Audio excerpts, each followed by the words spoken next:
All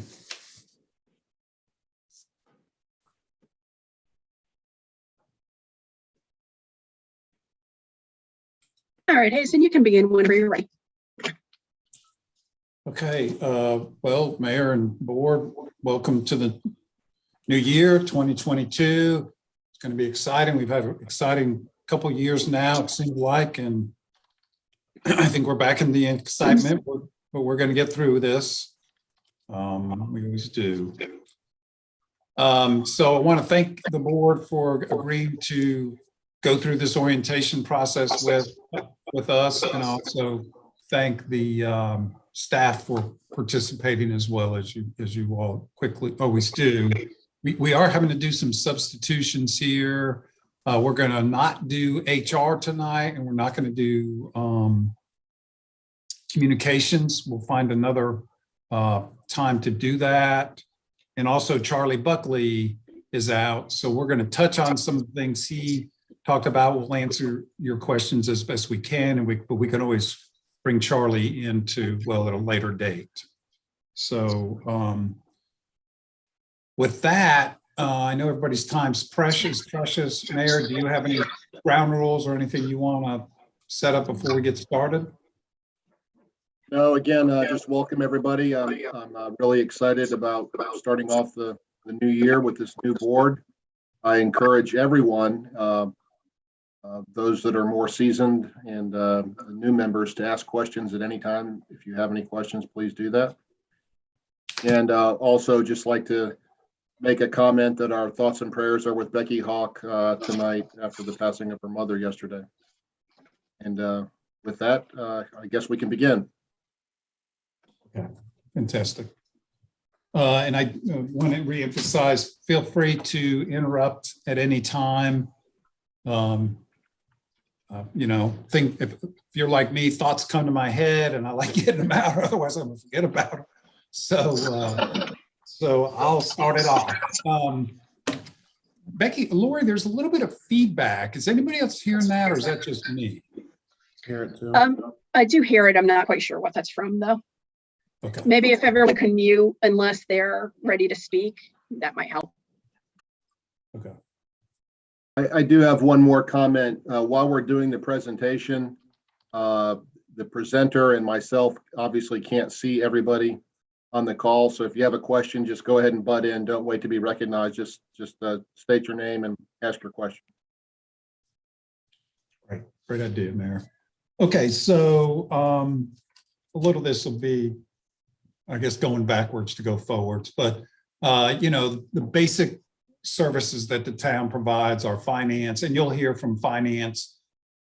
Jay's just going to talk a little bit tonight, but you know, you guys spend so much time on land use issues, and land use law, or the issues y'all grapple with, is somewhat complex, conditional zoning and all that. So we're going to devote a whole 90 minutes to that one. But Corey will speak on parks, recreation, and cultural resources. And then police will speak tonight, fire and EMS, and public works. So those are the basic services the town provides. We are what you'd call a full service local government. But the next slide shows what we don't provide. And this is in some ways just as important. And different states do it very differently. There's some, in fact, some cities in even Virginia, but particularly in the Northeast, the city will provide schools. And obviously we're not in that business. So here's some of the stuff we don't provide. And one of them is water and sewer. And probably 35 years ago, we got out of the water and sewer business. Mass transit, or excuse me, transit like buses and light rail. And then the main roads and highways, that's NCDOT. That one always is given. It's to and fro as the general rule. The busier, bigger, heavily traveled roads are DOT roads. And from my perspective, generally speaking, those are probably the roads in worse condition, not because DOT is not doing a good job, it's just the amount of cars going up and down those streets.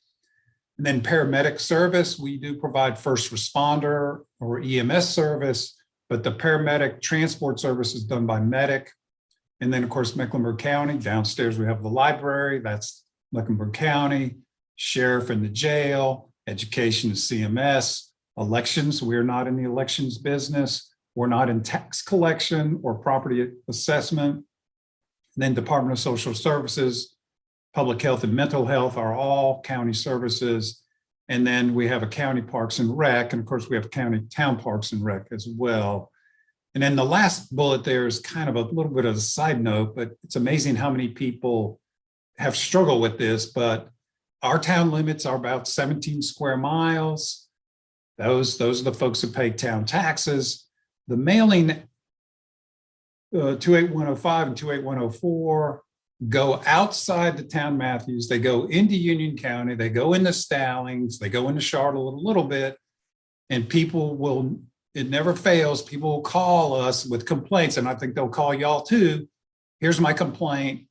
And I always like, okay, what's your address? And then sometimes when they're on the phone, I'll look it up to say, oh, ma'am, you're actually down in Union County or whatever. So just realize there can be that distinction in Matthews. Okay, so a little bit about the history of the council manager form of government. Came out of the, I don't know how many of y'all are history buffs, but it came out of the progressive movement of the early 20th century. It is over 100 years old now, and really kind of the stereotype of the wrong way to do local government is Tammany Hall out of New York City and kind of this boss system and corruption. And of course, this council manager form of government is really a more professional form of government. You all as the board, you adopt the ordinances, the policies, and then it's the staff's responsibility to implement those policies. And the town manager and the staff handles the day-to-day activities of the town. And one of the kind of critical elements of the council manager form of government is the town employees do not work for the board. And so like when we do orientation with our employees, we remind them of this, just really as kind of put it in your brain, do the most ethical, professional job you can do. You don't have to worry about an elected official calling you and say, you know, whatever, do X, Y, and Z. You just need to do the best job you can possibly do. You know, we will appreciate that kind of work. And you know, kind of this kind of postulate to all this is board members cannot direct staff. That's outside the form of government of the council manager form. And requests for information and general inquiries need to come through me, okay? If I'm not here, assistant town manager or even Lloyd Canapino, but that's how the flow of information needs to come through. And then kind of this final element of this council manager form of government is the manager works for the pleasure of the board. So the board can, you know, like, okay, Mr. or Miss Manager, we like this or we don't like that, and we have the right to let you go for any and all reasons. And people in the council manager form of government understand this relationship and have accepted it from the get-go. Any questions or thoughts about that? Hazen, I do have a point of clarification. I have instructed people since I've been mayor, if they had a very minor question, if they wanted to ask Chief Pennington something that was going to take him 1 minute of his time, they didn't necessarily have to go through you to get that question answered. However, if it was going to be a project or take up a significant amount of time, they should go through you. Do you concur with that? Yeah, I think the question is, you know, it's all relative, right? What's an easy question, maybe a difficult question, but the classic, to me, examples are, you know, a dead deer in the road, streets, a stop sign down, some of these, like kind of what a normal citizen would do. But if any of you all act as in your capacity as board members are asking staff to do work, it really needs to come through the manager. I can get with the department head, we can figure out, okay, allotment of time. We can figure out, okay, this is an important endeavor. Let's get it on the agenda. Let's say the board say, look, this is a top priority. But for the minor things, Mayor, you're exactly right. We, for the board to interact with the department head on very simple things is fine. Thank you. Mr. Blodgett, Yes, ma'am. Gina Hoover. Okay, now with you saying that, the request I made to get the information for this meeting, are you saying I should have sent it to you and not Lori? No, that's a good, no, because, well, I thought you did start with me, didn't? Oh, you started with Lori, but then you sent it to me. That's right. Yeah. So to me, that's like Lori's responsible for the agenda, and getting that out. So that's a good example of there's a lot of interplay between us of getting y'all information. And your concern was valid. Like, look, I want to make sure I can review this stuff for the weekend. I don't want to get it Monday morning. So Right. Well, that's what, when I sent it to her, I want to make sure, is it you or her should have, so going to her was fine. And because she was out, and then I sent it to you. That's fine. Okay. And please call me Hazen unless you're totally uncomfortable with that. It makes me feel more comfortable. All right. Any other thoughts or comments? All right. A couple of these are just, I guess, I'm editorializing a little bit, but as commissioners, Hey, I got a question. Hey. Yes, sir. Yes, sir. Not so much a question, but in line of thinking, if you would, the Martin Luther King service on the 16th and 17th, we are going to still be marching the 5 churches along with the citizens on the 16th, that Sunday at 2:30. I don't think we're going to need an escort this year. I think what we want to do is to use the Heritage Trail, as what Pastor Chuck is saying. So we'll march from my church through the Heritage Trail to Town Hall on the Sunday at 2:30. And then Monday, we'll be back at the church at 10 o'clock. And Mayor, you're on program to speak there too, on both days, that Sunday evening on the steps and Sunday at the church at 10 o'clock, and all is welcome. Larry, I think that's a great idea. I mean, it's safer, it's prettier. And it gives time to read some of the historic signs too, Hazel. Yes, sir. Great. Super.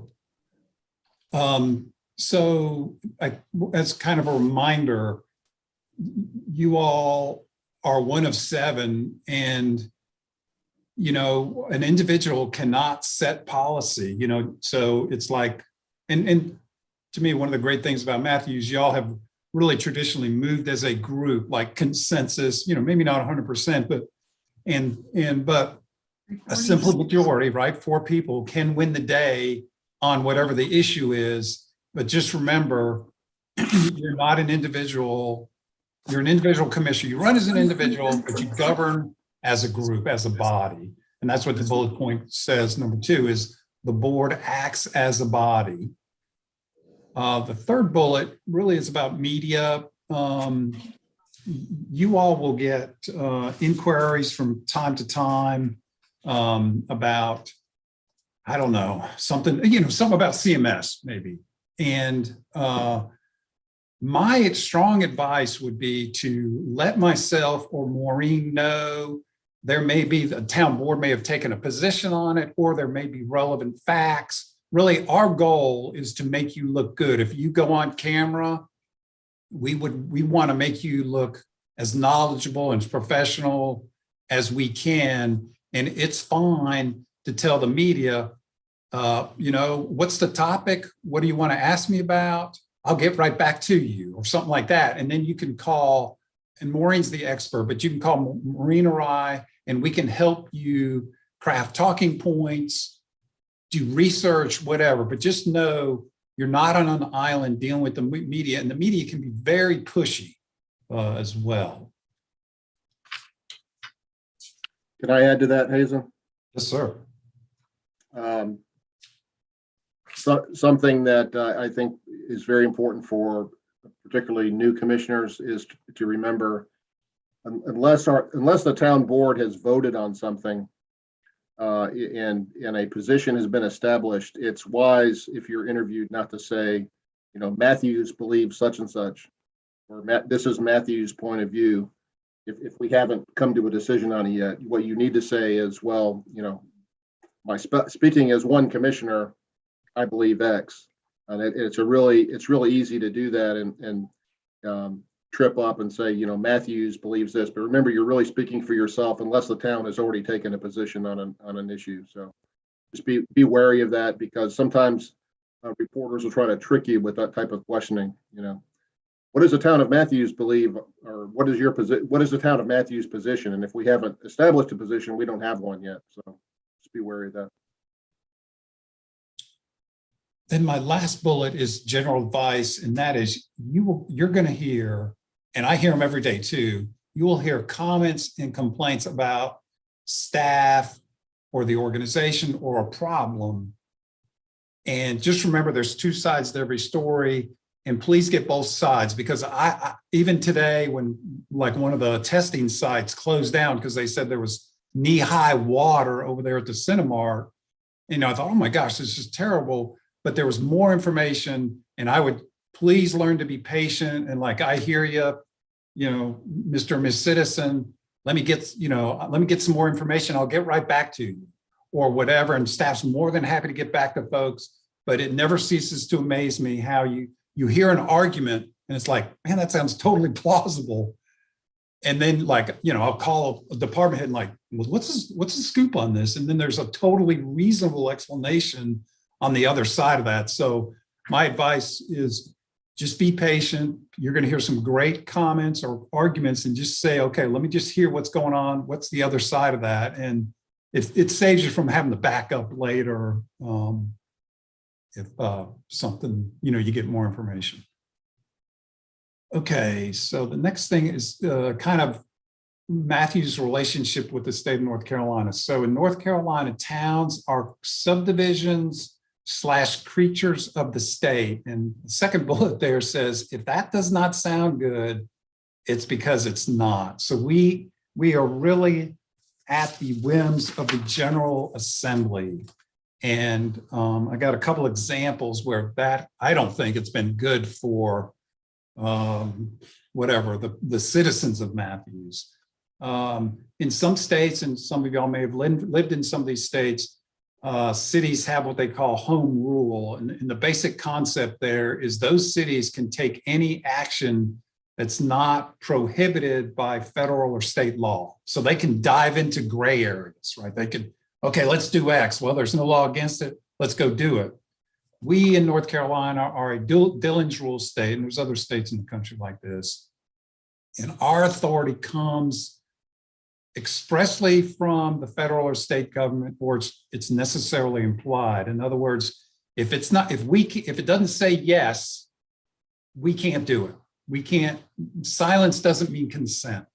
So we are highly regulated through the North Carolina, and then this is my opinion, I guess, but the North Carolina General Assembly has recently curtailed some authority for cities and towns that we used to have. And just a couple of examples, our billboards is a good example, is the state has stepped in and watches over us to make sure we don't come too hard down on the billboard or billboard industry. There was something called protest petitions, and we can talk, maybe Jay will talk about that, but those are no longer permitted. That was a tool that citizens could use if they were adjacent to a rezoned property. They could sign this petition and then make a supermajority of the town board have to vote to rezone property. That's gone away. And then kind of a third example is performance bonds on streets. We used to be able to hold a higher percentage, and we've lost that General Assembly. And I think probably all three of those are examples of the statewide lobbying industry gaining power over what's in the interest of cities and towns in North Carolina. Does anybody on the board want to make any comments about that? I have a question. As in your memory in recent history, has there been any attempt to change that Dillon's rule? Oh my gosh, that's a really interesting thought. This is a court ruling that was handed out in the 1800s, and it was Judge Dillon, like out of South Dakota or somewhere. And And we have a very good North Carolina League of Municipalities that's a good advocate for us. But that I don't know how we could chip away at that, but it would be great to have a discussion at the state level, because the towns throughout North Carolina feel this exact same frustration that we're talking about now.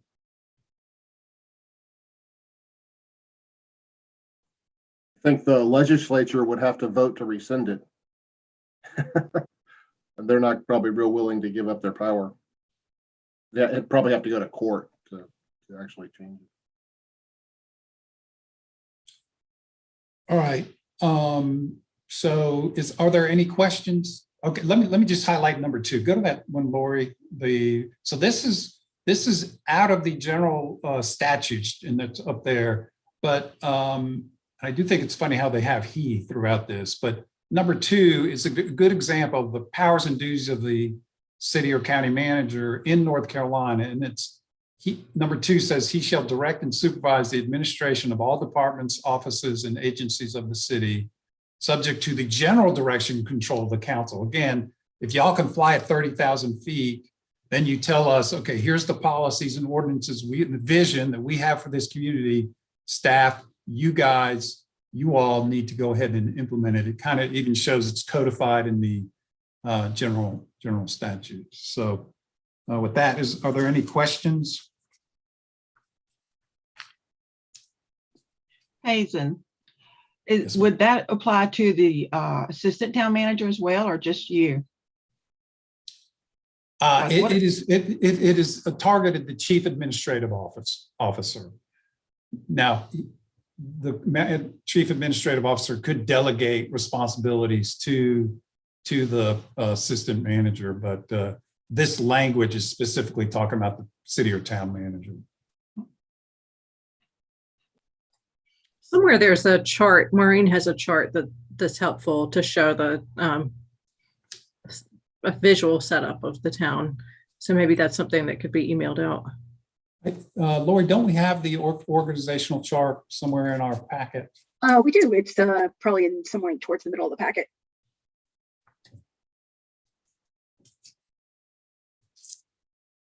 Okay, any other? Yeah, and that's just a little article that talks about the council manager form of government. It's pretty well written, easy to read, absorb. Okay, I guess I'll keep going until you guys tell me to push up. But so this is our code of ethics. Some of this is common sense is a funny word where they talk about it's not too uncommon, but it really does focus on, just being, looking out for the interests of the community, not, there's no financial gain. Let's see. Sometimes you're an advocate, at the end of the day, you are part of a team. And then this applies to public officials, which both are elected and point officials like staff. So this is a all-encompassing code of ethics. Adhering firmly to a sound code of values, exhibiting trustworthiness. This is not high level things that none of us have heard in our, I guess, day-to-day lives of being good citizens. Is there any question about it? I will say, you can censure each other. Censuring doesn't mean much. You'd want to probably confer with the attorney, but it's really a slap on the wrist. You could just say, I don't like the way you handled this, and you could vote as a board to handle this, to say that. There is language where you all can remove other members from the board. This was tried in New Hanover County like 8 years ago, and it failed. It's a very, very high bar. I think one of the issues is, and Charlie could speak to it better than me, is these are people that were elected by the people. So for you all as a board to step in and say, this person needs to be kicked off. If y'all felt that way, I would right away start conferring with the attorney to get the procedure right, because you can get into, well, you can get over your head legally very quickly. And that's what happened in New Hanover County. Well, shouldn't there be a reason for someone to have to do that? That's exactly right. But the thing that happened in New Hanover County, they started talking about it, and they had emails going back and forth or texts going back and forth. So they were deliberating with two people instead of deliberating as a group, like becoming a quasi judicial group. Mhm. And the judge threw it out just based on those grounds. Right. Hey, Hazen. Go ahead, Gina. Well, I was just reading here, when you flip the page in section 1, where it says to decree, I'm not going to read the whole sentence, but it just kind of says to question someone is unfair, dishonest, irresponsible, and itself unethical. So that's why I was just questioning that. Like when you were saying someone can censor.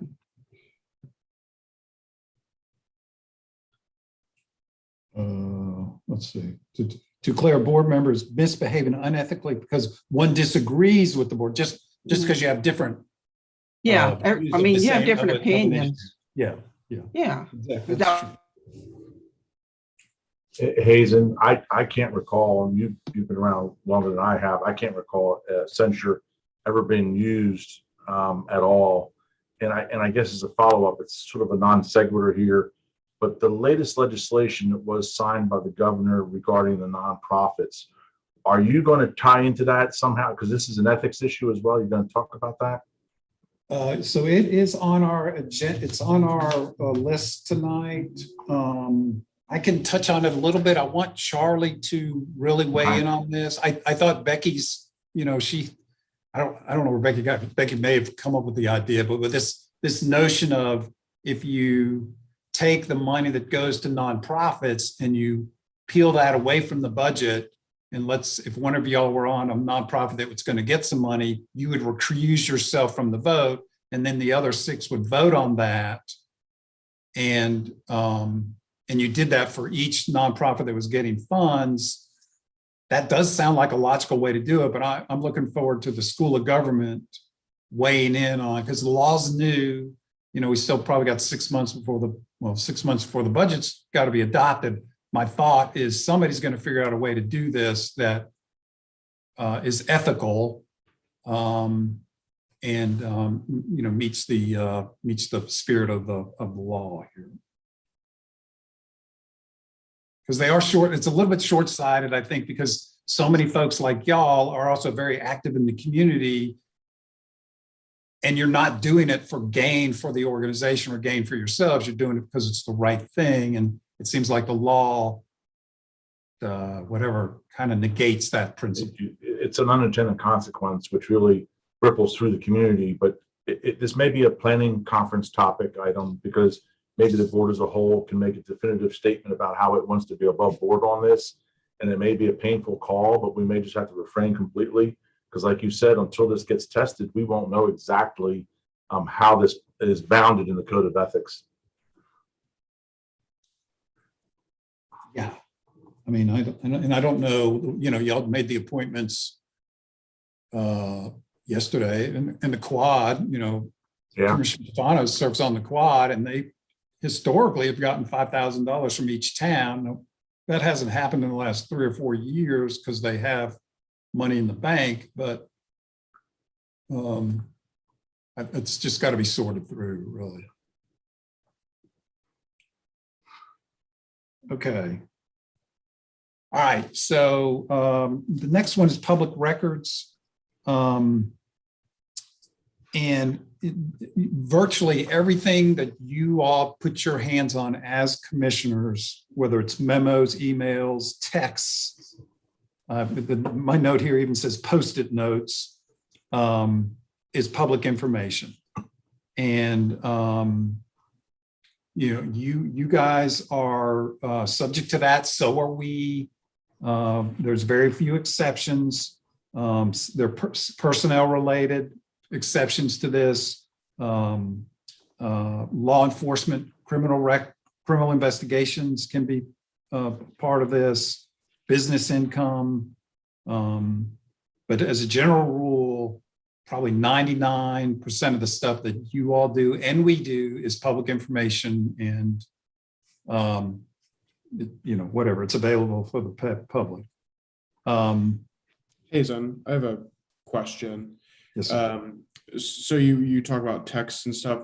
Is it good practice for elected officials to have a commissioner phone, if you will? Because I know a lot of people that I know are elected officials, like on the school board, will have a secondary device that's just school board stuff, so it's easily documented, and then have a personal device for business and whatnot.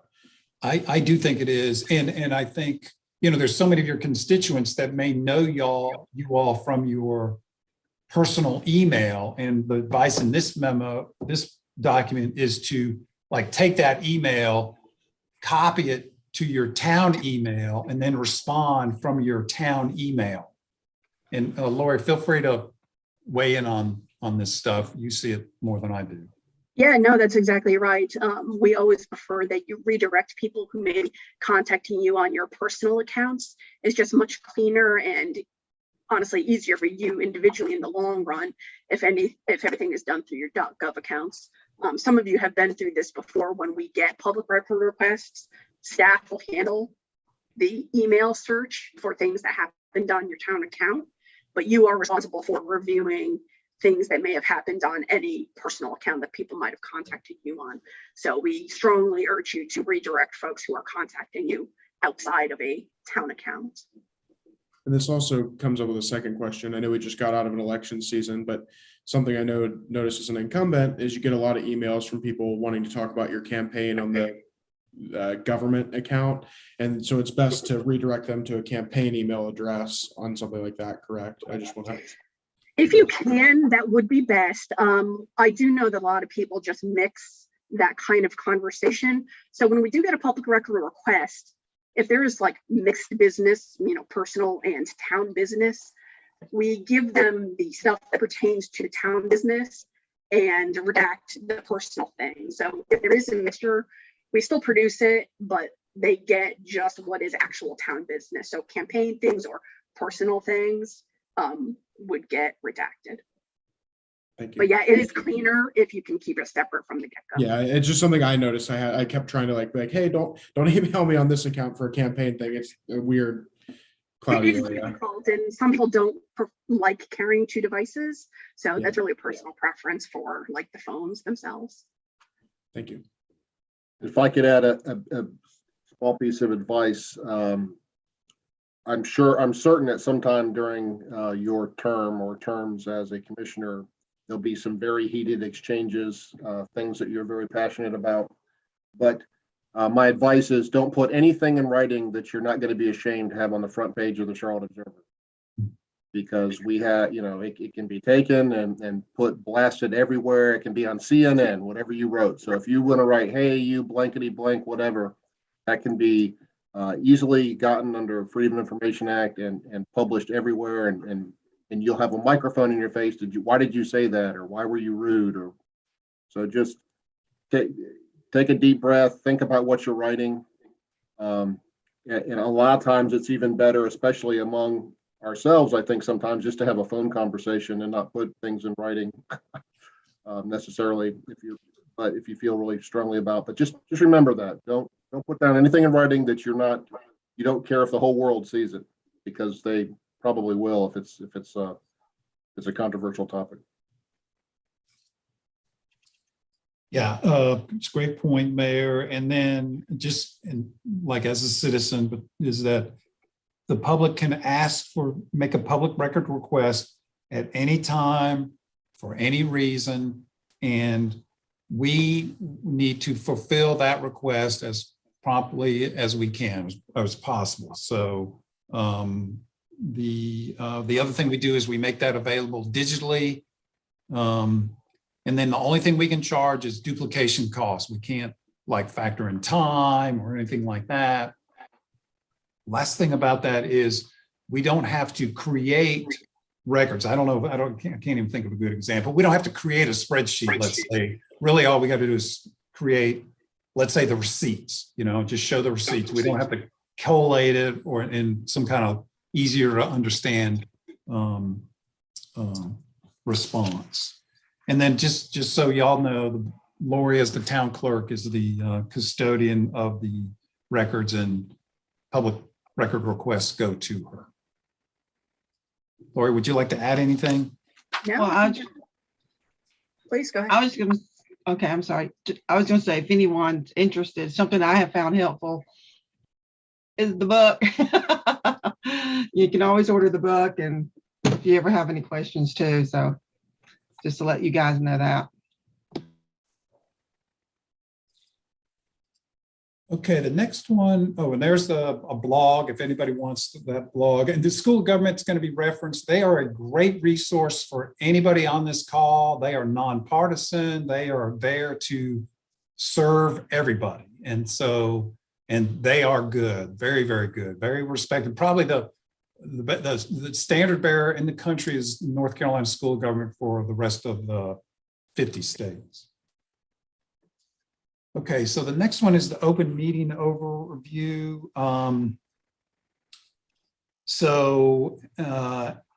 Any group of 2 or more people that's appointed by you all or an advisory committee that y'all appoint is considered a public body. And then an open meeting is a majority of that group. So in y'all's case, it's 4 people. 4 people would be considered an open meeting. Just remember, 4 of y'all could get together if it was purely social. Now, in my experience, you all as board members, if y'all got together socially, the thing y'all have in common the most is town business. And it's going to be super easy to get together 4 of y'all and talk town business. You know, you can't talk Panthers football for 3 hours, right? You probably can't talk about it for 2 minutes, but so just realize if y'all got together at a party, you could do that. But as soon as you start talking about town business, you are acting, you're violating the open meetings law unless you posted it that y'all are going to a Valentine's Day party or something. Any of the veterans want to comment on this? Just that the night has 1,000 eyes. You know, if you're out in a local restaurant, there's people all around listening to what you're talking about. And so I wouldn't be surprised if somebody would report you if there were four or more of us talking about town business. It's almost likely that somebody would complain about it. So yeah, normally when we had these gatherings, one of us would just step away to make sure the count stayed at 3, unless it was an event with some kind of special dedication or something that there wasn't the likelihood of having a conversation because there's someone's publicly speaking. But as a rule, you know, we kind of got that picture, and as we gathered, people would just sort of move away from that and just keep the crowd number to 3, and that was easy enough to do. So it isn't difficult to do if you just remember it. And then all part of that is we have to give notice of the meeting. We got to post notice of the meeting. It's got to be on the website, and the public needs to be given an opportunity to speak. The other thing we do, and it's a little bit cumbersome, and y'all have probably seen it, I'm sure you've seen it already, is I will send an email to the mayor, and then I blind copy the board. And that is because and we used to do this too, by the way, if you CC the whole board and then you get into a discussion, you're deliberating and you're circumventing the open meetings law. You're supposed to have that deliberation in public at a public meeting. And so we've set up this system to where the mayor gets a copy. Let's say it comes from me, the board's BCC'd. Here's, I guess, a thing I'd like to add, because sometimes y'all will respond to me. I don't want to say, yeah, this is a good idea. Let's say you said that. I think it's smart to always include the mayor, because if I got like 7 different individual responses, some of y'all liked it, some of you didn't like it, I think it puts the manager in a weird spot, like, oh, I'm the only one that's seeing all of y'all's feelings about whatever this email is. And I think it's healthier for the mayor to see that too, so he gets a read on the board. It doesn't happen that often, but just in case it does, I would, as a general practice, if you want to respond to me about something that's gone out, see, make sure the mayor's part of that because he, he's one of you all, right? All right. And then there are examples when you all can go into closed sessions, but they are few and far between. Just because it's a difficult topic or an unpopular topic, you cannot go into closed session. It's got to be very specific acquisition of, and that the list is there, the whatever, like 10 of those, they're listed, conferring with the attorney. And then you got to say, let's say acquisition of property, which has happened recently, you got to put that in, you got to say the purpose of the discussion. If it was a personnel matter, you just got to say that. But that second thing just talks about the different reasons you all can go into closed session. And again, the intention is not, and I know y'all don't want to do it. You don't want to circumvent democracy, right? This is designed for a public open government, how a public modern open government works in our society. Hayes, and I'm assuming that Jay may speak on this as well. Very much to what you're talking about deliberating is, I think commissioners need to realize when a zoning case comes to forbearance, is you're not supposed to be deliberating that case before it's been sort of heard at the public hearing. And in the past, we've had a problem where the commissioners have been making statements on the record, so to speak, and deliberating that case before that petitioner has ever had a chance to present their argument. And that taints the water very, very quickly in the process. And we haven't gone down that path too much, but that definitely is an ethic violation of not allowing that person their day in front of the board in a public hearing. So Jay, you're on this, you're here, right? Yes, I am. So let me just give a quick example. It's so sometimes we require a community meeting with the developer and let's say the impacted neighborhood. Mm-hmm. And your neighbors, the town board's neighbors are going to say, please come to this meeting, right? And I know when Kathy was we'd always discourage board members from going there because one of the things we're worried about is like a board member standing up and saying, this is the stupidest rezoning in the world. And even though you're probably going to feel this community pressure, neighborhood pressure to do something. And we've always advised stay away so you don't get caught in that. And then you hear it with the rest of the board through the normal public hearing process. Jay, what do you want to say to that? Yeah, I wouldn't disagree with that at all. And even to add to that, staff doesn't attend the community meetings either. So the real intent is that this is time between the immediate community and the developer and time for the community to learn about the project. But the public hearing is an opportunity for everyone to weigh in at that time. So ultimately, I think it kind of simplifies things and it reduces conflict when it's just the community at large at the meeting. Now, if you want to attend because you happen to live there, there's no rule that says you can't. I think that may have happened on some occasions, but I can't remember an example.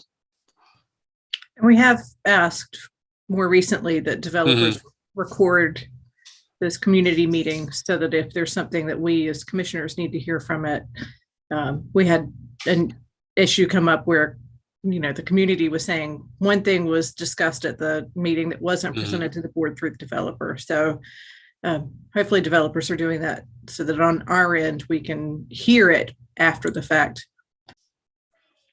Yeah, absolutely. So developers submit meeting minutes as well as that recording is part of the package that goes back to you all prior to the public hearing. The last thing I would say before I see if Lori wants to add anything is you do take those closed sessions, minutes are taken, and then the minutes are held closed until the issue's resolved. Let's say it's acquisition of property. So whatever that discussion is part of the minutes, but it doesn't get released to the public until we've, let's say, purchased the property. And so it's closed. And so somebody can see, well, here's how they deliberated. Lori, what do you want to add? I will note with closed session minutes, it's most frequently a very basic accounting of what happens. The requirement is so a person can understand what reasonably occurred, but those are actions of the board. So the closed session minutes usually are not nearly as detailed as a regular meeting is. The other thing I just wanted to mention, BCC emails. It feels a little burdensome at first, but one piece of information I found helpful was I have a draft email where I just clipped verbiage that says, line copy, and I just copy and paste it when I need it for the email. So I don't have to think of it every time. So that may be helpful to you guys as well. And if I can make a comment on closed sessions, I'm hoping that closed sessions are recorded as well and held in private until after the issue's been resolved. Is that the case? And that is generally not the case now. How can we make it the case? That would be a board decision. Okay, thank you.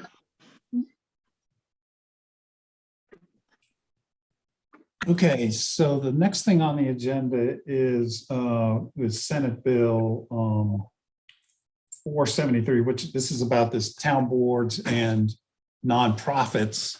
There it is. Lori, is this from the School of Government? This is a School of Government kind of early opinion. Would you like to see the legislation itself? I don't.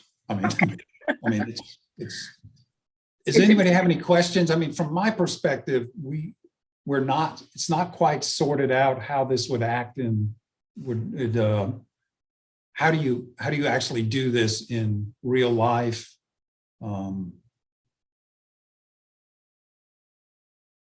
Class 1 misdemeanor though.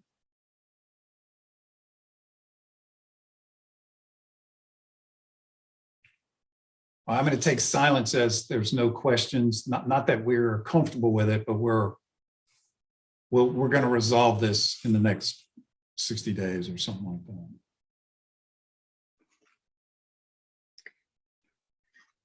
Okay, that's all of Charlie's stuff. If there's no more questions, I'm going to turn it over to Wayne to talk about cybersecurity.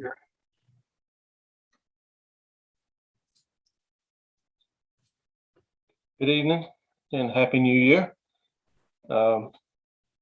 As you know, cybersecurity in the last few years has become a major topic and concern. If you haven't already been a victim of some sort of security breach, you will at some point. And in the industry, the saying is, it's not if, but when. And not to bore you with stats, but just to give you a couple, in 2009, there was an estimated 12 million malware infections. In 2018, that number rose to 813 million. And if you do the math, that's an increase of over 6,000% in 10 years. And the problem's only getting worse. 92% of all of the malware is delivered via email. And we have implemented a cybersecurity program, as the existing board members know. But for you new members, what it is we do monthly training, which typically consist of a couple of videos lasting from 5 to 10 minutes each. And in that time, at some point, periodically, I send out fake or phishing emails. And that's to test our employees and board members and how well they're paying attention to the training. And just looking around the room here, I think with the exception of Mr. McCool, I think I've gotten everybody at least once. So just be careful, and the training that you will go through will help you identify what the fake emails look like and what to avoid. And hopefully we won't become a victim, but probably a chance at some point we will. Hopefully it's minor if we are. Some of the things that we do in the IT department is, as soon as a vulnerability is identified and the vendors, being Microsoft or whoever, when they come out with a patch or an update, we apply it as soon as it becomes available. And that helps protect us in the best way that we can. But the number one way that we try to prevent it is just employee training through this cybersecurity stuff. And it seems to be paying off. So keep up the good work.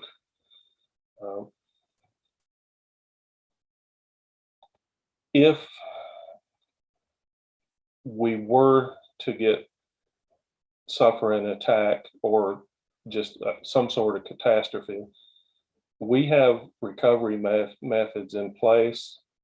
And the top level of that recovery is that we do daily backups of all of our data.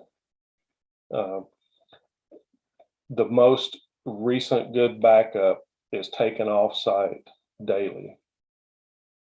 And that way we have it in a different location. If, say, the building were to flood or burn down or something, we would at least have a copy of the data in a different location. In addition to that, the backups that are done the first working day of the month is kept in a vault on an offsite location for safekeeping. And one of the reasons we do that, we try to keep a minimum of 1 year worth of data. And the reason we do that, some of these malwares are time sensitive. And to give you an example, you may get infected in January, but it not show up until April. And if your recent backups are infected, then they're no good either. So that's why we're trying to implement a program to keep at least 1 full year of backups. Some data recovery is better than none, is the way we look at it. For you new members, I will get you signed up with our cyber security training, and you will receive an email from a company called KnowBe4. That's who we use.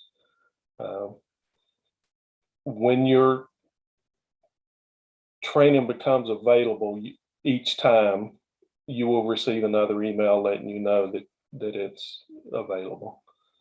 But if you have any questions in the meantime, feel free to either call or email me.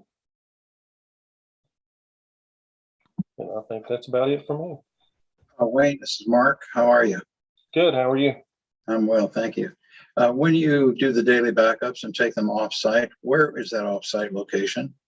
The daily backups that I do for the town hall, public works, and community center, I bring them home with me. Are they in a The fireproof monthly, safe? I'm sorry? Are they in a fireproof safe or fireproof Not container? at my home, but the monthly backups that we do that are at a different location, they are kept in a fireproof safe. Okay, thank you. Oh, one other question, Wayne. Sure. What do you have in place to prohibit a hacker to come in through our private device and in through to the town system?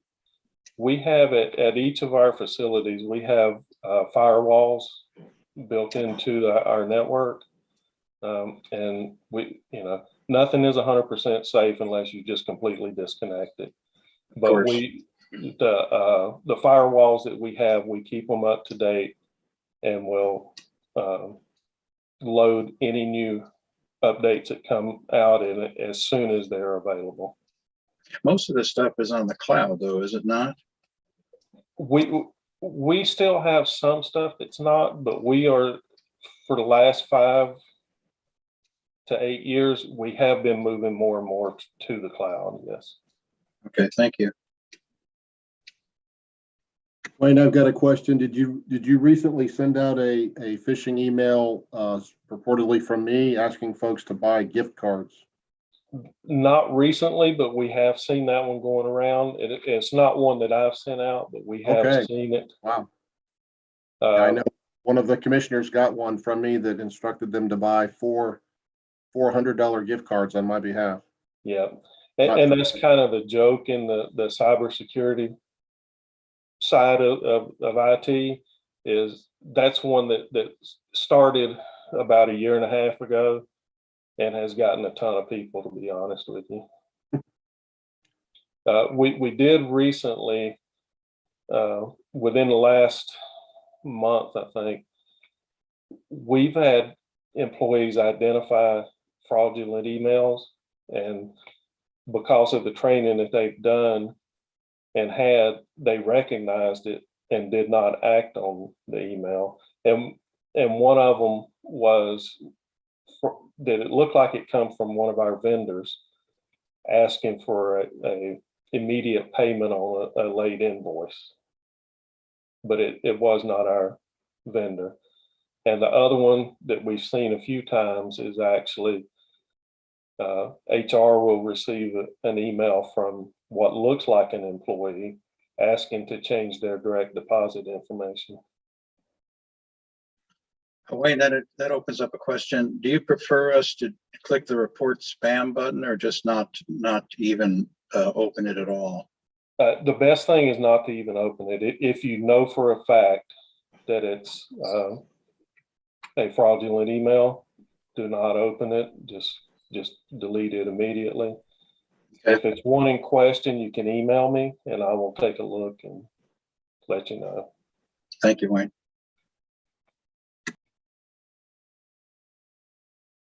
We'll say before any other questions? Wayne has a devious streak that we greatly admire, and we appreciate him doing his best to trick us, because it's just sharpening our saw. So Wayne, you've done a great job so far. Please keep it up and keep us on our toes. I do what I can. Thank you.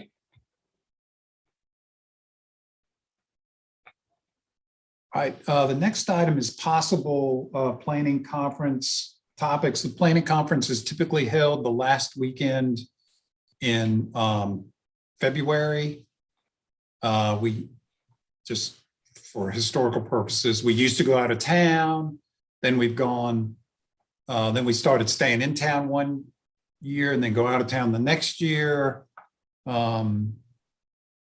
Mayor, we hadn't gotten this, I don't remember, do we stay in town this year, or is it COVID? I can't even remember. I've kind of lost track of where we're at on the planning conference location. Well, we didn't really have one this past year. The previous year we went off site.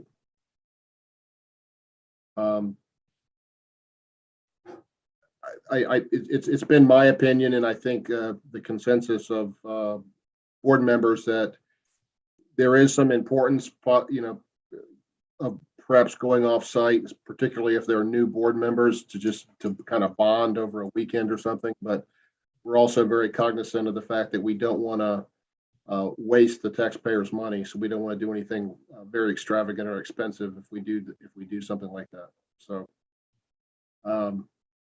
I think we're probably due to go out of town again, but I'm fine not to, particularly since we're still within the COVID window. If I can make I don't know what others think. Yeah, if I can make a comment on that, it's not so much the cost, even though I object to that. It's removing a public meeting of a quorum away from the easy access of the town citizens. And that's where my objection comes. Thank you for allowing me to comment there. I understand that, and I've heard that concern. And however, I will say, with very few exceptions, never have anybody attend our planning conferences that's a member of the public, whether they're here or elsewhere. John Urban, you've been on a little earlier than me. Do you ever recall anybody showing up? Actually, no. I mean, I think the way Hazen and company had devised it is that we spent a day and a half at town hall, regardless if we went away, and that really vetted the high level items. And if people wanted to attend, they could. And then we went away. And the way we formulated it, and John, I think you remember this, is obviously the first year of the newly elected board was the getaway time. Right. I objected to it when I was first member. I think you did as well, but you begin to realize very quickly how valuable that becomes. It's just unfortunate in this environment with COVID. It's probably not a promising effort at this stage in the game, but that's the way it was handled. And I thought the ability to have a Thursday or Friday in town helped the public if they wanted to attend. But like you said, Mr. Mayor, very, very minimal attendance, if at all. I also felt like it at first. To me, it didn't matter whether we were in town or away. But after we had our last one out of town, I realized how helpful it was. And I think, we're at the stage in technology where we could easily handle making video available if we decide to go out of town so that people can have access to the meetings. I also concur. I was appointed like 4 days before the planning conference in 2020. And so going out of town and being able to bond with the board was super important to getting involved. So what happens is time flies by. And so, what are we, 2 months, probably maybe 50 days from the planning conference. And it's the board's conference, right? It's y'all's topics. What are top priorities for you all? Now, we are going to have time in other sessions to talk about that. Like we'll talk about on the 24th, other projects and initiatives, which probably will be a great segue into planning conference topics. But we did want to open it up now. So as newly elected or re-elected people, what are some of the things that you all think would be great planning conference topics that, we can start assembling and gaining consensus on? Yes, this is what y'all want to spend your time doing. Does anybody have any topics off the top of their head that they're particularly interested in? I do. There's a saying that says, watch the pennies and the dollars will take care of themselves. I'm thinking of the tech allowance. This needs to be totally revamped. I'm finding we don't need this much money to spend of the taxpayer dollars. I think this needs to be discussed, lowered, or I know there was talk about increasing our salaries. If that's the case, then we need to scrap the technology allowance. That's just my view. Yeah, Gina, I agree with that. It was my baby for the last couple of years. The commissioners have not had a raise, and I'm now going on 6 years. What we got now is, when I came on it, we voted in 16. We didn't raise the salary, but we did raise the tech and just made it. I think it was like 34, 5, and we just rounded off to 36. But we are well due a raise. We were supposed to get one, and for some reason, it just a mishap. We weren't able to get a raise time, but when that time comes, but I would be totally in favor of doing away with the tech and just giving us a one straight sell and let you buy your own equipment. I think the important thing for right now is to not necessarily debate the topic, but to come up with a list of topics that we can discuss at the planning conference. So I think there's a consensus to talk about our pay and the way it's done, and there's pros and cons on all sides. So I think that would be something, Hazen, you could add as general remuneration for the commissioners and mayor, including the tech allowance. So Yes, sir. I'd like Go ahead. Go ahead. Ken. definitely affordable housing. It's something that I've been pretty passionate about the last few years. I want to have a really in-depth conversation with all of us, especially the new board, about affordable housing.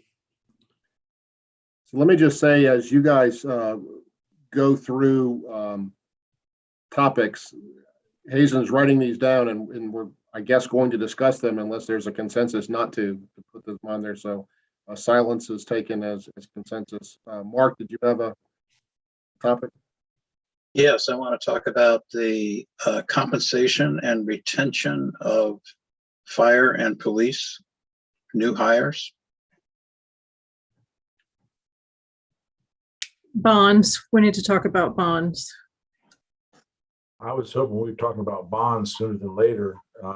Hazen, is there any effort to try and push that through the sausage maker in the month of January so a decision can be made at the planning conference? Yes, that was our goal. So on the 31st, we've scheduled to talk about finance, capital improvements plan that's we have in existence, bonds, and also the spreadsheet that Becky put together on, how is all this going to work, right? We have our wish list and what's our tax rate and what's our estimate of revenues. So we do plan on having that before the board on January 31st at a 6 o'clock meeting. But you're right, these are big topics, like bonds are big topics. I think to have another discussion at the planning conference really is it's going to be the logical next step, right? To drill down, settle on maybe top priorities or something like that. So I guess the answer is yes to both of those. I would like to add something that only came to light, no pun intended, very recently. A constituent was complaining about the number of lights along Highway 51, particularly from Costco going towards Mint Hill. And as most of you are aware, Highway 51 is a state road, and the town is responsible for lighting it. And this gentleman asked us to light it, end to end through Matthews, which I don't think we can afford to do. But I think it'd be a good idea to discuss lighting at some of the more prominent intersections that are heavily populated. We probably do need more lighting. And so we should discuss that as part of, our safety protocol, et cetera. And it really came home to me because I was driving to my parents' house Sunday evening, and they live at the very end of Audrey Kell, and it was raining very hard, as you may recall. And there's sections of that road that are pitch black, and it's very difficult to see in some portions of that when it's raining. Hard to see the lines in the road or anything. I mean, you can see how people could be unsafe. So I'd like us to look at that, and Susan Habina Willard's already aware of it, and so is CJ, and I think they're already looking at what it might cost to not light the entire length of 51, but maybe in some important areas. I'd like to discuss that. Larry? Yeah, I'd like to discuss the intersection of Crestdale and East Charles Street. We've talked about that where those tractor trailers get hung up there. Look at some kind of repair to raising Charles Street up so that those trucks coming from Charles Street turning on Crestdale won't get hung up there. We've talked about that for the last 3 or 4 years, but I like to keep that on the topic. Mr. Mayor, I think Mark has his hand risen. He's, as opposed to speaking up, he's got his little hand there. I see it. Thank you. I'm not quite as tech savvy as Mr. Tofano. Mark, go ahead. Now he's muted. You're on mute.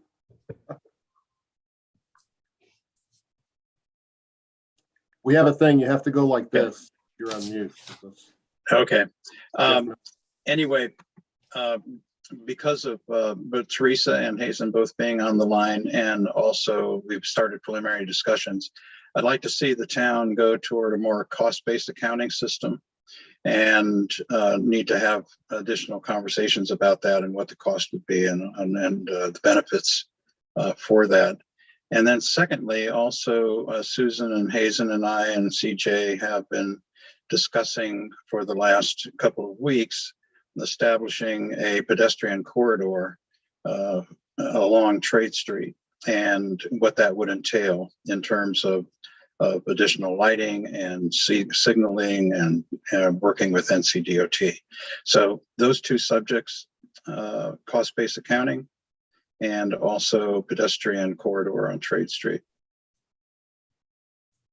To piggyback on that, Mr. Mayor, I know Jay already has plans in the works with a couple consulting firms along Trade Streets. We need to make sure we're not doing double duty or duplicity of things to get that resolved. But my high level item for the planning conference is, some people are talking about pedestrian, some people are talking about affordable housing, others are talking about lighting, et cetera, is to get Jay back in here and do one of his high level planning items.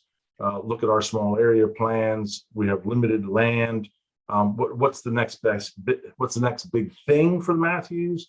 And bringing everybody up to speed on planning principles and things that are very crucial, because we deal with public safety and we deal with rezonings and taxes. And rezonings are a huge portion of what we do, and we need to understand the lingo and the technology and what's going on out there. And as I've always said, these are all interrelated. And so my secondary item would be, after the planning discussion, is to also talk about internal town transit. Is it going back to CATS and looking at something that runs a little bit more locally, or is it our own Matthews area transit system? Obviously, with the train being delayed another 10 years, we may need to find some other way to promote ourselves internally in the town of Matthews. Thank you. I think another one that I believe was that I initially heard from Mr. Tofano again is being more proactive in trying to recruit good paying jobs to the, Larry, you as well. All of us want this, of course, but possibly enticing, one of the banks or somebody like that to build a satellite office in Matthews, so people don't have to drive downtown to go to work, or Ballantyne. They could maybe work here in Matthews. Mark, did you have or did I steal your thunder? Actually, you did, but thank you very much. That was Mark's idea, by the way. No, I mean, the more the merrier that we can get involved. I want to start looking at taking what land we do have available, especially around the 485, 74, 485 Idlewild corridor, and start enticing major corporations to set up branch offices in the area to start getting really good paying jobs in the Matthews area. And also it would have a tremendous benefit on our traffic flow as well. The thousands of people that transit every day from Matthews to downtown Charlotte. So let me just say this. I know that we have a lot more ideas, and certainly chime in, but I think John Urban is shaking his head. I think he might know where I'm going. We probably have about 8 days worth of topics already on our list. We always load up with the staff with 40 or 50 items, and then we end up only being able to talk about 18 or 20 of them. So maybe in the interest of time, if you have other ideas, send them into Hazen. And if we have too many, what we've done in the past is we've just done a poll, and we'll just prioritize the top. We'll have some, because I'm sure this isn't all the ideas, but some of these topics like small area plans and enticing new businesses and things like that, those could be 4-hour, 8-hour conversations easily just by themselves. And so if you have other ideas, and I'm sure most of you do have other stuff that'll come to you, just get those to Hazen, and we'll ask him to do we'll force rank them. You'll say, here's my number 1 priority through my 25th priority.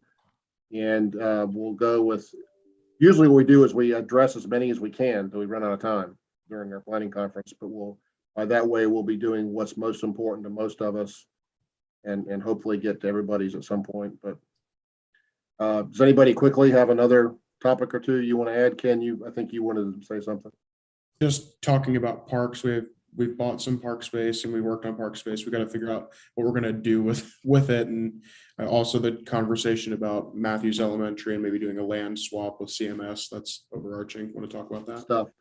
So again, if you have ideas, or even if you want to flesh out a little more of the ideas you brought up tonight, so that staff has more of an idea of what you're talking about or what you're interested in, I'll let them do that. And then again, we'll force rank them and come up with a issues that we want to talk about. Does anybody have anything else they want to bring up tonight? Because I think we can just. I would Renee? like to, the pedestrian section of Trade Street. I think that is something, it sounds like that's already in the works. So maybe there could be, when we go over with Public Works, we could go over the documents of what are already in place for those areas. And then what's the process to work with NCDOT? Because a lot of that is just knowing that we already have documentation in place to make that a plan. That's already sort of a vision for our future. And then, that could become like a 5:30 and not necessarily on the planning conference. Right. That's a good point. I've mentioned this to a few folks on the board as you come on, although town manager myself, it's called the mayor's agenda for our meetings. If you guys have something you want to put on the agenda, if we have two commissioners that want to put it on the agenda, then we generally put it on the agenda and we'll discuss it. And so if you have a burning topic that's not discussed at the planning conference, it doesn't mean that we're not ever going to discuss it. We frequently have 5:30 meetings. That's an hour and a half chunk of time we can talk about things. And if you can entice one other fellow commissioner to go along with you and kind of sponsor an idea to discuss, then we'll typically put it on agenda and discuss it. So if your idea or your thought is not taken up at the planning conference, we can still take it up at a later time. So just keep that in mind. I think, Mayor, when we force rank these, we've always sort of put a sidebar to it. Hey, would be a great 5:30, and kind of people gave their thoughts about that because Renee is right. I think you're going to find that every suggestion everybody makes tonight is the same suggestions 2 years ago and 2 years before that and 2 years before that. It's just a matter of to what level these items in the planning conference have already been executed or were laid to rest because of money reasons or lack of interest or something like that. But good idea.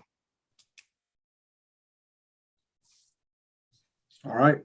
Hazen, I think you got a good list there to start. Yeah, that was a great exercise. You'll do great. So, Lori, the reference guide is really FYI. Is there anything you want to go over on the reference guide? No, not really. If you folks have any questions, you can certainly let me know tomorrow or later.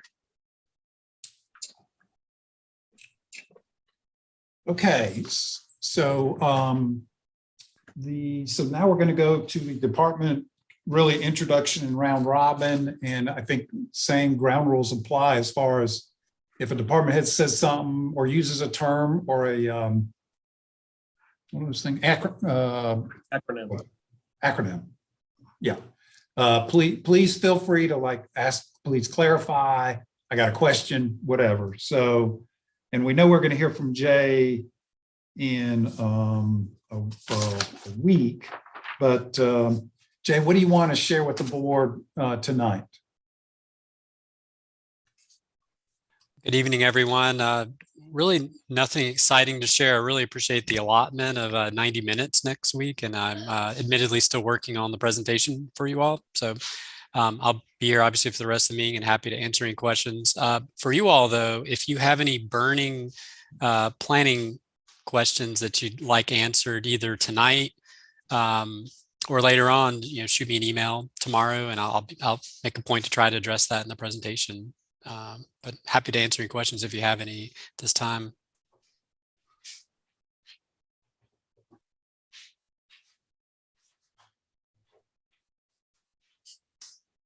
Oh, I let you off the hook, Jay.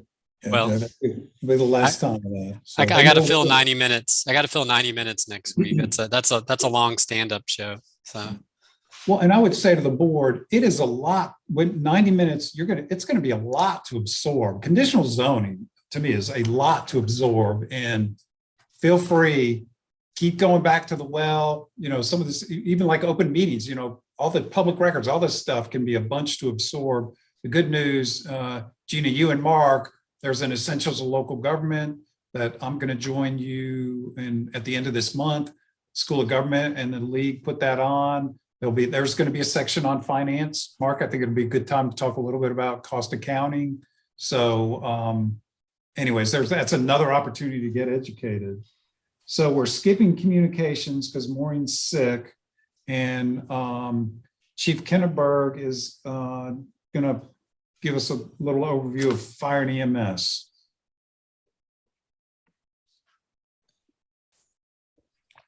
Good evening, Council. Welcome, Ms. Hoover and Mr. Tufano. For some of you, you will have seen a lot of this before, and I'm going to try to figure out how to jump back over to share my screen. And hopefully it works. Hey, okay. And if you have any questions, I can't see but 2 or 3 people. So holler out as we go along if you have any questions. So just to clarify, the Town of Matthews Fire and EMS Department is a municipal combination department under 2 different standards. As far as the state of North Carolina is concerned, we're a municipal fire department. Everybody within the Town of Matthews receives the same insurance services office classification and insurance rating, which is a class 2. We were a class 5 prior to 2020. 2020 was our first year, or 19 was our first year of experience under our new staffing program. We dropped it to a class 2 and will be re-inspected in 2025. As far as the combination part, we are a combination of career and volunteer members. Currently, we have 30 career personnel allocated to the department, and we have 59 volunteers and fire corps members who provide support or additional levels of service to the Town of Matthews. Volunteers, we'll get to those in a second. Anyway, on the career side, we have the fire chief, the deputy chief, who happens to be in the TV audience tonight. We're still working through the hiring process, but we hope to have him on board maybe by next Monday. Long time coming. We're very excited about that. Training captain and our administrative officer, Heidi Totis. In operations, we have 3 shift captains, 3 shift lieutenants, 21 allocated firefighter EMT positions. Currently, we have 3 open that resulted from the November transfer of volunteer subsidy money to full-time salary. On the volunteer side, we have an assistant chief, 31 firefighter EMTs or firefighter EMTs who are stipend eligible. We pay them $120 a shift, which is the maximum we can compensate them under the Fair Labor Standards Act, which is a key in limiting what we can do for our members. We have 11 probationary members who are not yet certified and 16 fire corps members that support us and promote community preparedness. Chief, would you talk a little bit, Chief, would you talk a little bit about that ISO rating? What does that mean? The ISO, your ISO rating determines a part of your homeowner's insurance. So in North Carolina, we are rated by the North Carolina Department of Insurance, inspected every 5 years on a scale of 1, which is superior fire service, to 10, which is no fire protection at all. And those ratings are in bands: 1, 2, and 3, 4, 5, and 6, 7, 8, and 9, 9 being the minimum standard to be or have a fire department. So that system grades the department, the communications network, the water supply, to come up with a very Rube Goldberg score that is then applied to each homeowner's insurance within the Town of Matthews. So as a class 2, we are about 2.5 points away from a class 1. We did that right after our first year under our new blended staffing, and we had a lot of momentum, we had a lot of enthusiasm, and then COVID hit. So we've struggled to keep up training standards because we couldn't get together and train as much. We still have a problem with response in terms of our distribution of resources across the town that can be addressed with Station 3. So that's probably more than you wanted to know about ISO. But we will be reevaluated in 2025 or before if the state so sees fit. As far as emergency services, we provide all the typical fire and life safety emergency response that any fire department provides. The biggest change over the years has been the percentage of EMS related calls that we respond to. This has grown from about 65% in 2016 to 70% in 2021. More and more healthcare is being provided at a first responder paramedic level rather than by your home practitioner. And that number also includes EMS incidents, all kind of rescue situations, and motor vehicle accidents, which we go to a lot of. We also provide non-emergency services, which we put under the big hat of community risk reduction. The best way to prevent an incident from happening is to prepare for it, educate the public about it, and take steps to avoid it. We do public fire and life safety education. That too has suffered greatly because of COVID. We install smoke detectors and batteries, and we just started a residential Knox box installation program. We do pre-incident surveys, and we've implemented a program called Community Connect so that the citizens can tell us what's important to them. We maintain just under 1,000 fire hydrants in the town of Matthews and inspect and flow test those on a regular basis. Big part of the fire department's grade in ISO is training. We strive for every career member to have about 240 hours of fire training annually in specific disciplines. Our volunteers about 60 hours a year, and we maintain the stations, the apparatus, and the equipment. Molly Maids does not come to the Matthews Fire Department. We take care of all of it. So what should you expect from your fire department? The basic goal we operate under is we are going to be there, be it your residence or the address, in 7 minutes, 90% of the time. We break that into two parts. The first engine or ladder will arrive at the scene of a structure fire in 7 minutes, 90% of the time with a crew of 4. For EMS incidents with a crew of 2, and we'll talk about staffing here in just a second. And we hope for a structure fire to have the second and third units there within 10 minutes, but we're only responsible for the second unit. So that's our basic goal. We'll be there in your time of need. So 90% of the time. In order to do that, we have to have trained and certified personnel. We have to have ISO standard dependable apparatus, and we have to have current standard and interoperable equipment. And we've done a pretty good job of enhancing that over the years, but we still have a ways to go. So how'd we do in 2021? Again, for 90% of fires and alarms, which are our true structural emergencies, we had the first truck there in 80% of the time, 7 minutes, 80% of the time. We had to go out to 7:45 to hit that 90% mark. The second due was there in 10 minutes, 92% of the time. We were there 90% of the time in 9:45. 8 firefighters on duty.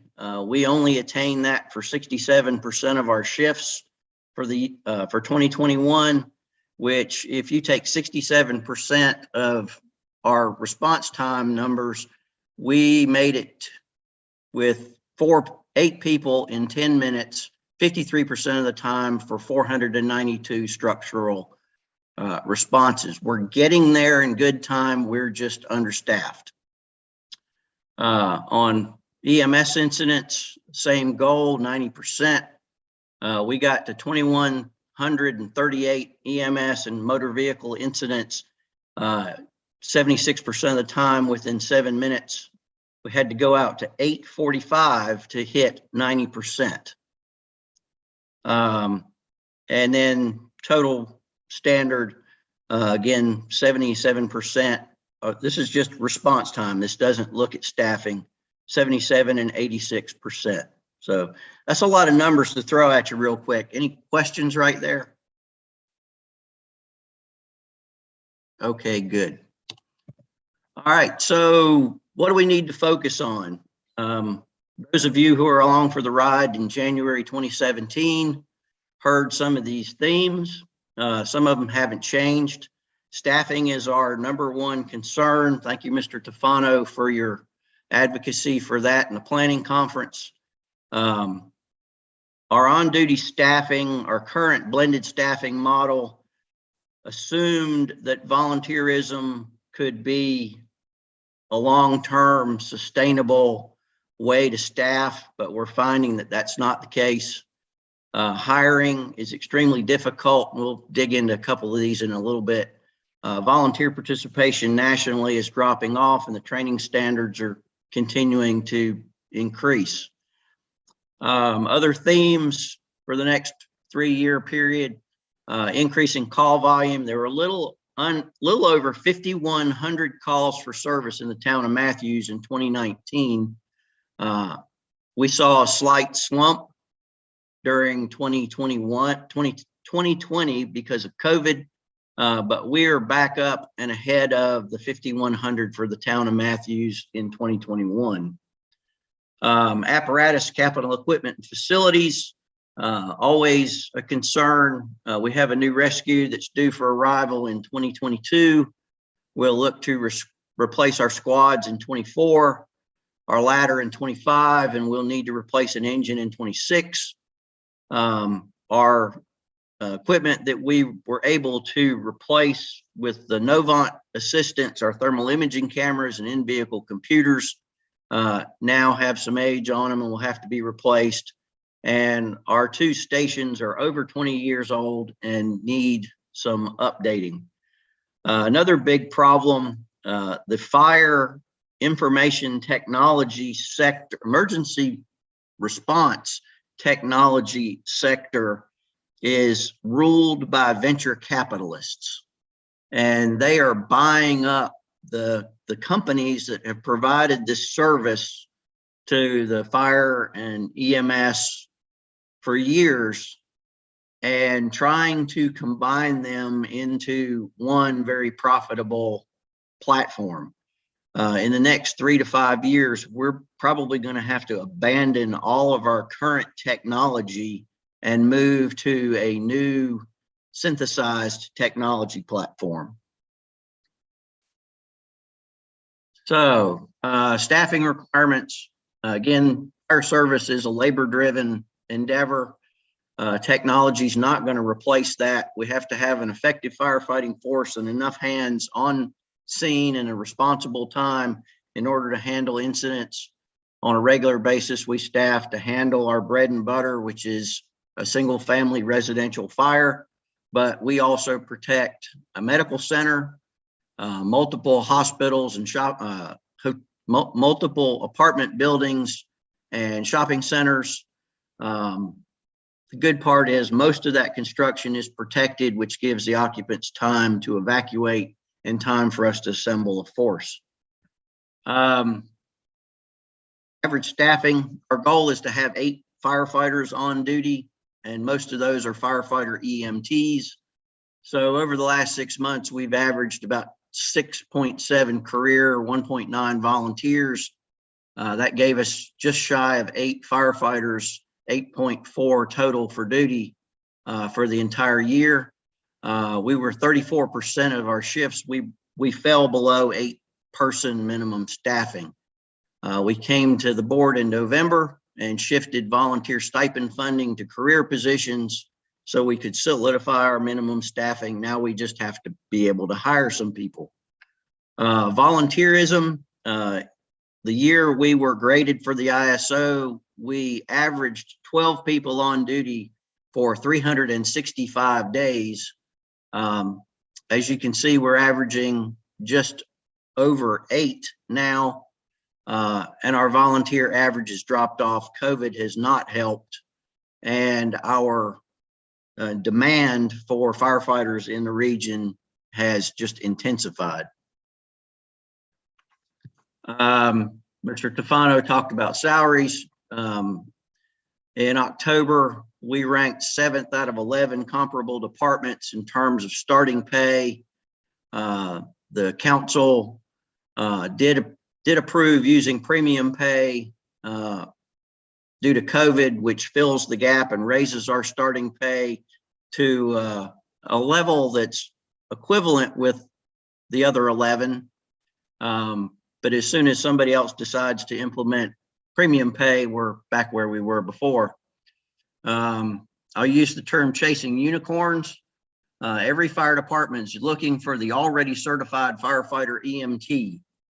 The problem is low numbers of certified firefighter EMTs are applying, which creates a shallow hiring pool and greatly limits diversity in that pool. Even the bigger departments, Charlotte, Raleigh, Greensboro, are struggling with lower applicant numbers. This is the year of the Great Resignation. Folks are looking at fire service jobs rather than careers, and we're seeing a higher turnover nationwide in the fire and EMS service for people just leaving the profession. We have a need, if we move forward with Station 3, to hire 18 new positions by 2024.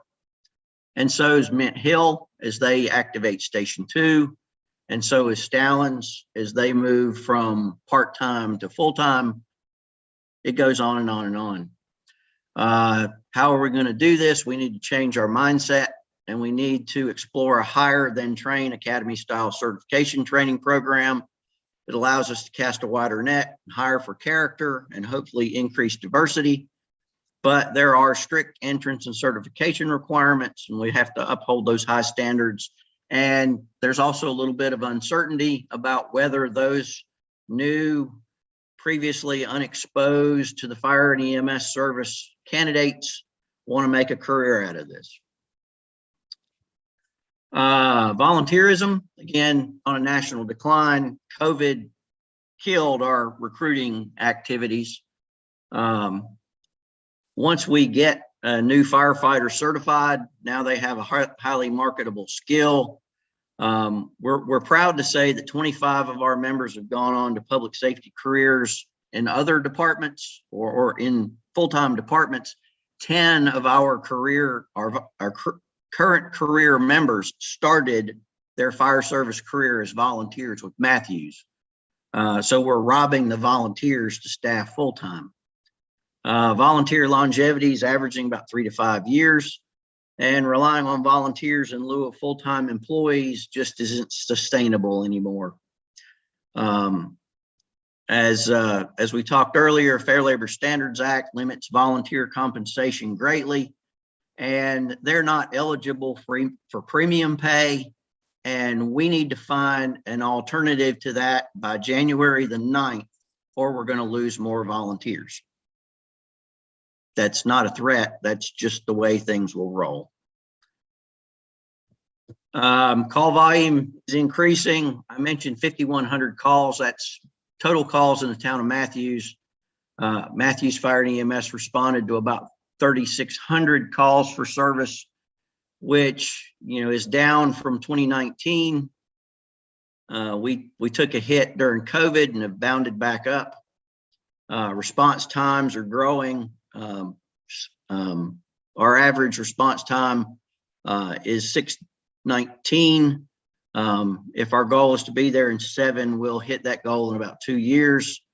Increased development and requests for mutual aid to and from Matthews is requiring more of our call volume, and we got a 32% overlap in calls. If we have one, we'll have another, and then 15% of the time we'll have a third. Station 3, we talked about that a lot at the last planning conference, and council made strides to make that a reality. Again, our ISO score identified a distribution issue in the Purser-Halsey Park, Phillips Road, Ottawa Road area. Again, 5,500 incidents annually is projected for Matthews. A significant number of those are in the proposed Station 3 response area. Mint Hill is moving to build Station 2 on Lebanon Road. The overall impact of adding Station 3 and adding Mint Hill Station 2 results in a 30% improvement in a 7-minute response time and a 37% improvement in a 10-minute response time. Idlewild does cease to exist or gets absorbed, whatever the right term is. They are aware. We've had those conversations, and their funding would roll into Matthews's operation. This is from 2019, but you can see that the data from today pretty much mirrors the 2019 data. You can see the arrangement of stations. The Idlewild bubble at the top would move slightly to the 2 o'clock position as Mint Hill built Station 2 on Lebanon Road. But overall, we see quite an improvement.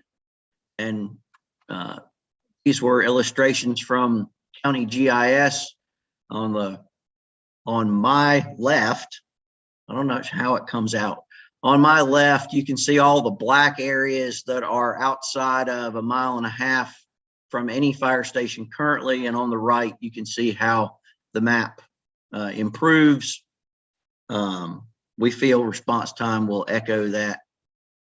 On our apparatus front, because of ISO and our operation, we have 2 frontline engines and 2 reserve engines.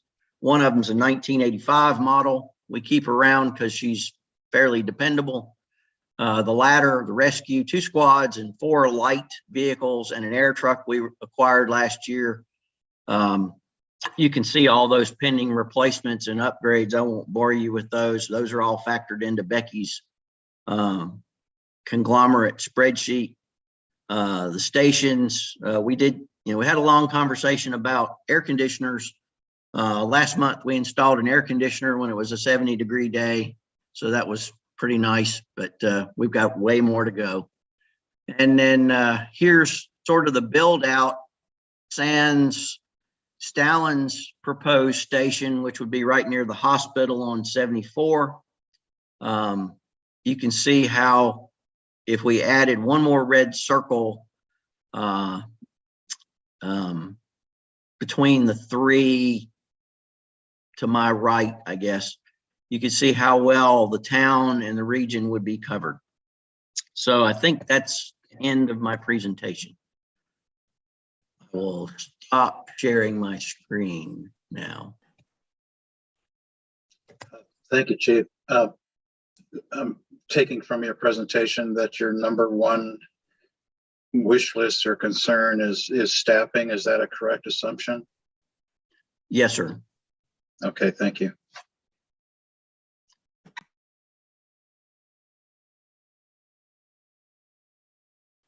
All right. Do we have any other questions for Chief Kinnenberg? I do. Chief, I asked Hazen this, but you may know more readily. What is the cost difference of shifting volunteer members over to part-time staff, realizing that it's more complex than just a simple job title change? It's about a third more expensive to transition from volunteer stipend to part-time. The problem we bump up against is to be part-time, they have to work less than 1,000 hours. So if you do the math over an entire calendar year, a volunteer could work only 24 hours a week.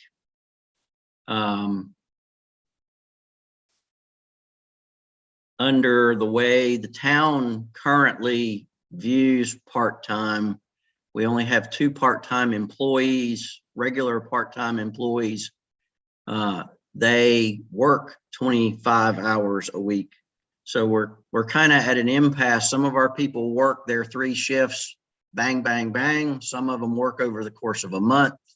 Some work 10 shifts a month. So we would be limiting some. The average is about 4 about 5 shifts per month right now. So we would be cutting back some people's volunteer availability and requiring others to work more than they currently do. I guess we had this discussion last year internally because it's really about money. When it comes down to it, it's about money and tax rate. But it's very hard to work somebody for us in a shift and they only get paid $120. And so $15 an hour. What's the number? You know, some of the union counties are paying $16 an hour for part-time firefighters. And then what typically happens, you get them from Charlotte, right? Those guys, when they're off at Charlotte, they could come down here and work. I mean, it's a model that other folks use. It's more expensive than what we're currently doing. But we can get you those numbers because the chief gave them to us last year and as part of his budget presentation. Okay. I mean, realizing the ultimate goal is that we won't have volunteer firefighters. Is that do I understand that correctly? It pains it. No, I can't say that. Okay. You know, Fair enough. But until we come up with the problem is if we want to go completely career full-time fire department, we have to have the bench depth to get us through a Matthews Alive event or a COVID outbreak in a fire station. If you do away with volunteers, you eliminate any bench depth that the department has. I think if we could redefine part-time, that might be worth trying it. But many of my volunteers and a lot of part-time people who work part-time, Matthews would just be another stop on a part-time wheel. So who are you beholding to? We know our career people, their number one obligation is the town of Matthews. This COVID outbreak that we're going through right now, they've already been informed the first shift we lose, we're going to 24 on, 24 off staffing, and whatever that means for the career people. But the volunteers aren't under that same obligation to us. If they're not available, they're not available.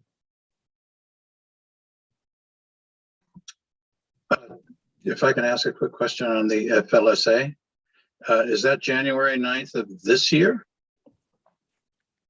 That's when the ARPA premium pay starts for the career people, which raises their pay $2 an hour. But under the federal government's rules, volunteers are not eligible for premium pay. And so that creates that creates a disparity. That our most realistic COVID exposure on duty is going to be 2 volunteer EMTs responding to Carrington or Windsor Run for a COVID outbreak. Well, I'm asking this question out of ignorance because I haven't been privy to past conversations, but has this deadline been brought up to the board in the recent past? We just did the premium pay back in December, and I was just made aware of this rule right before Christmas. So Becky and I were working on it, but as we know, Becky's a little out of pocket right now. Thank you.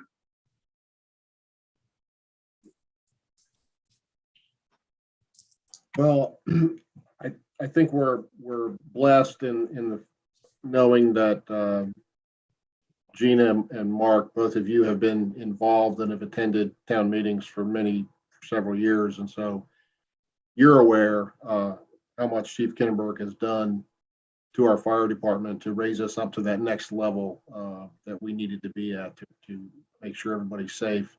And we've got a lot of challenges going forward for sure. I'll just leave it at that. There's a lot of challenges.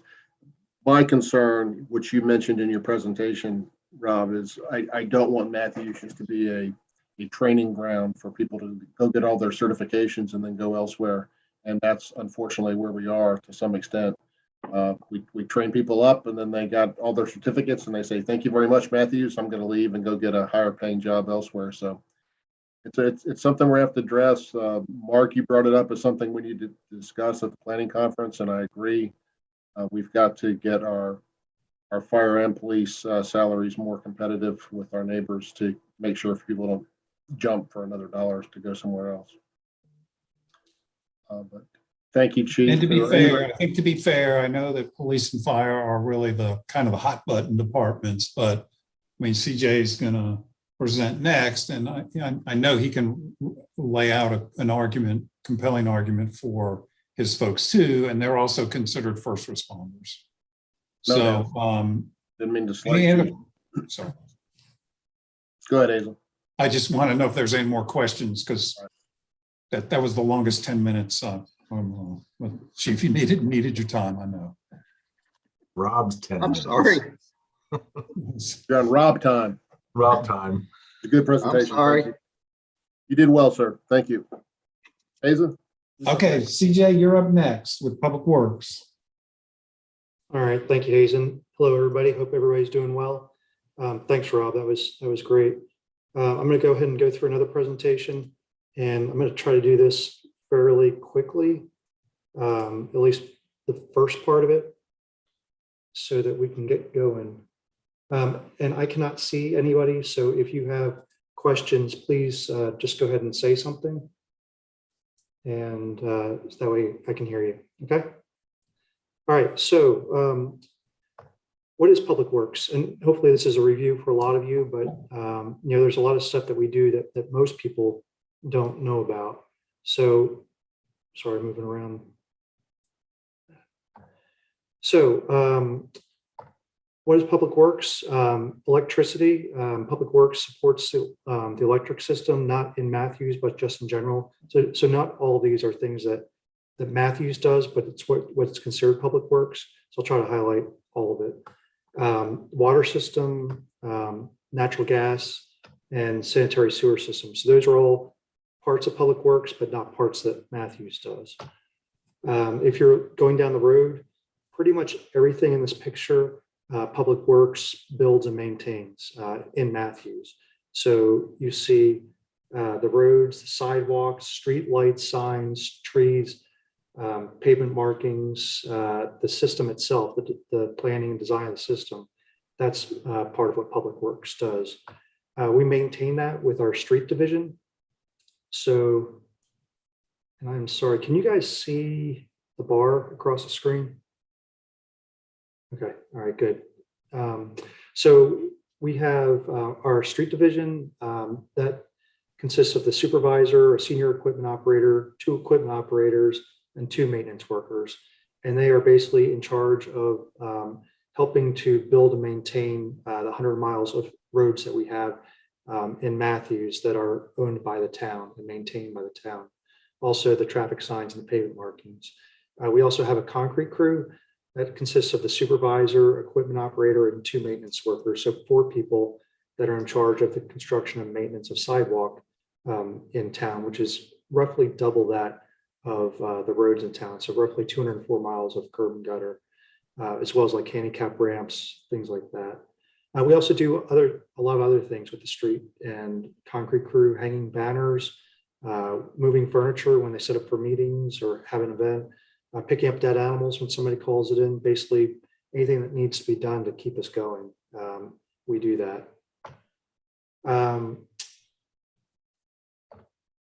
We also have, when it rains, stormwater. We have a stormwater crew that's in charge of maintaining our stormwater system.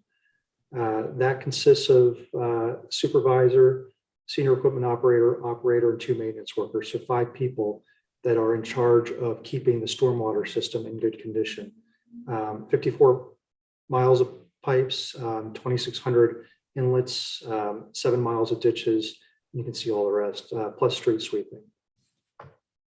Landscaping, this is one of the most visible things we do. There's Mario watering the beautiful flowers we do in downtown Matthews. So we have a landscape division that's manager, crew leader, horticultural technician, equipment operator, 4 maintenance workers, and one, actually, I'm sorry, we don't have a seasonal worker anymore. That was rolled up into the maintenance worker position that we got. So they maintain all the displays you see in town, all the parks. We have 14 parks that we help to maintain, plus the 6 facilities we own, like town hall, public works, police, fire, and as well as a lot of the medians around in our roads and on state roads. Plus we somehow plant 100 trees every winter.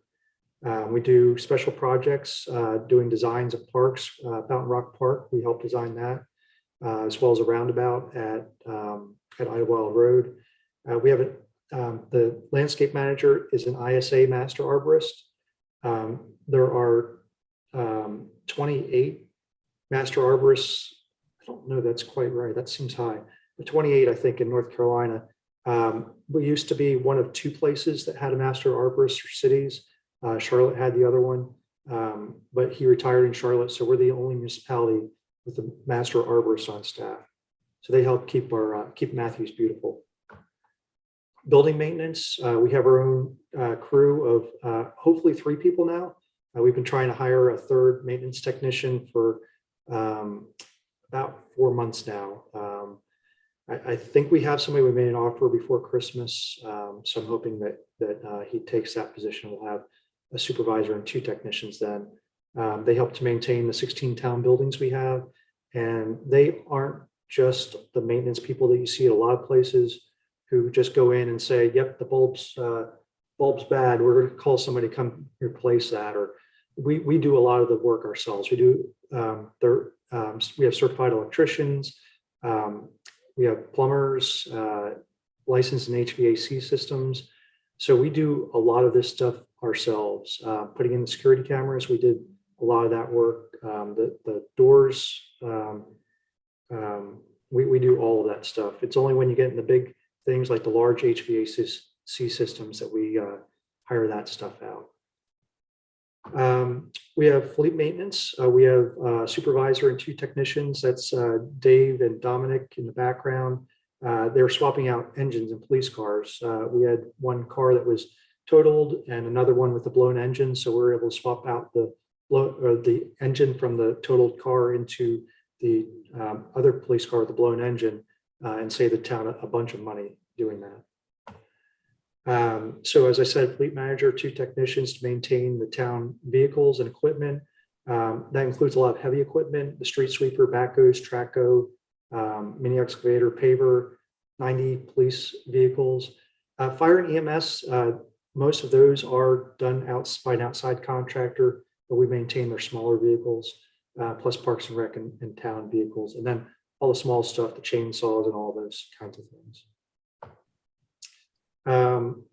We have a lot of projects going on in town. A lot of them on pause right now, but we have a ton of stuff going around that I'm sure you're aware of. Those are a list of a lot of them. That's over $2 billion worth of projects, not including the cost of the Silver Line, which is another few $billion on its own. As you know, most of those projects are DOT projects. So we don't own the projects, so that's good and bad. It means that it's less staff time, so we're having to oversee all the projects, but it also means that we have to be persistent to make sure we have a voice in the process to make sure what the DOT builds is what we want. And that's overseen by our engineering division, which consists of the town engineer, transportation planner, and engineering technician. They do plan reviews in conjunction with the county and other agencies, planning department. I think we average about 2 or 3 new projects a week that we review, and we go through and look to make sure that they are that they're building something that works well. We've seen sometimes people don't hire the best companies or companies that understand what our standards are. And so we have to go through those to make sure that they do build them to our standards and that they're done well. A lot of times that takes more than one review for a set of plans. So Susan does all of those for us, as well as overseeing the driveway permits, new street acceptances, traffic calming, stormwater design, right-of-way encroachments, neighborhood requests for speed humps or traffic calming, stop signs, plus what other projects we happen to be going on at the time. So we do a lot in the engineering division. I'm sorry, going the wrong way. Just quick overview. So these are all the roads in Matthews. They're divided into three categories. One is state roads. Those are typically the larger roads, the like arterials, Independence Boulevard, 51. Roads that don't end within our borders are typically state roads, so that we don't have issues with who's maintaining which portion of a road. But generally the larger roads are state maintained. I do like to say or joke a bit that a good way to know what's ours and what's a state road is if it has potholes, it's a state road, because we maintain ours a lot better than they do. So we have private roads in Matthews. It's shown in there in purple. There's not a ton of them, but there are some. And then also roads in new developments before we take those over are considered private roads. And then we have the town roads. So that's the majority of mileage of roads in town. They're typically neighborhoods and neighborhood streets. And those are what we maintain generally. So what else? We also help in storms. That's a tree that came down in tornado. That's Bobby helping to clean that up. That's us clearing some roads in the snowstorm. As Hazen mentioned, we are considered, at least internally, as first responders. Nationally, we were too for a brief moment, and then it was taken away. So we're typically in natural disasters. We're typically the first on the scene and the last to leave. We try to get things cleared out so that fire, EMS, and police can do their jobs. We have roughly $7.8 million in our budget to cover all those different areas, including sanitation, which I didn't mention. We do have sanitation, but we contract that out to Republic Services. So in one way, it's great because it's somebody else that we just tell go do this. But when there's an issue, it's our issue. So in other ways, it's not always the best. So we have almost an $8 million operating budget. That doesn't include capital projects, which is about a third of I think a third of the budget for the town for operating, a third to a quarter, somewhere in that area. We deal with a bunch of other agencies, DOT, Mecklenburg County, Charlotte Water, Union County Public Works, Duke Energy, Piedmont Natural Gas, Republic Services. Plus we have a lot of fiber companies that are coming through right now, burying fiber lines. So we have to coordinate with them and also oversee a lot of what they do in our town. Just some brief numbers, and Lori, this was not in the slides that I sent you, so I'll have to send you these slides. This is kind of an idea of what's been going on over the last 20 years in town.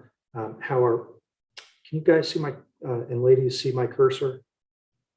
Okay, so you see this blue line here is roughly the population of Matthews over the last 20 years. It's been increasing. This is the maintained mileage in town, street miles, has been obviously increasing over time. The red line is the buildings that we maintain. This is the number of police vehicles over the last 20 years. And this is the number of parks and the acreage of parks that we've maintained over the last 20 years. And this is how our personnel is in public works has been. So we've actually lost personnel in that time period. So fortunately, I did present this last year, and the board did give us 2 more positions this year, which is has really helped a lot in landscape and hopefully soon with facilities as well. But we still have a few more that we need to be able to catch up and keep doing what we're doing. So this is our org chart. We have 36 people to do everything that I just went over, all the roads, maintain the vehicles, town facilities, parks, all the developments going on and serving our citizens. So what does Public Works do? We make modern civilization possible. And this is us. All right, so I went through that pretty quickly. Tried to talk quick so nobody could ask questions. Hey, CJ, Mark here. Hey, Mark. Hey. So what is your number one item on your wish list? It's got to be personnel. Mhm. Yeah, we've been doing a lot with a little, and the strain is showing.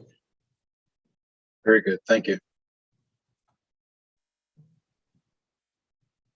All right, any other questions for CJ? Yeah, just one other question. Do you also have a retention issue the same way as police and fire? No, we've been fortunate in that way. It seems like once people come to work in our department, that they tend to stay. Good.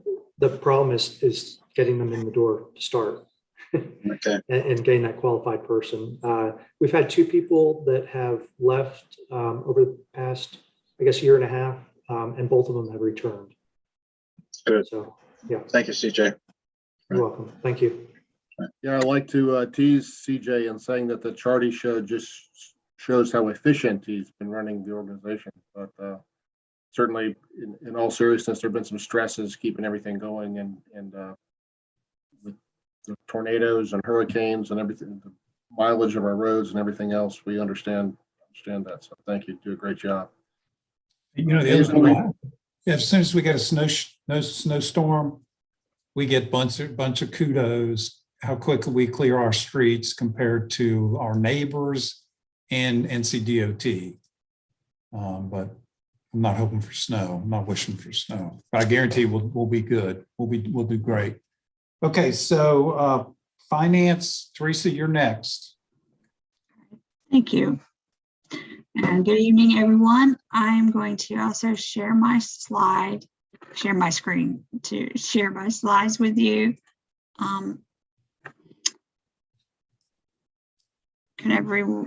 Let's see. So can everyone see my screen now? Yes, thank you. All right. Well, so the finance department is probably not as glamorous, as some of these other departments.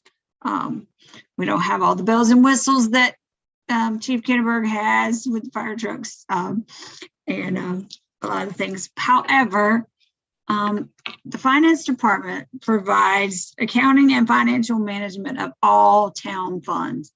So we are the kind of the keeper of the gate, and to make sure that all things are being done the way they are supposed to be.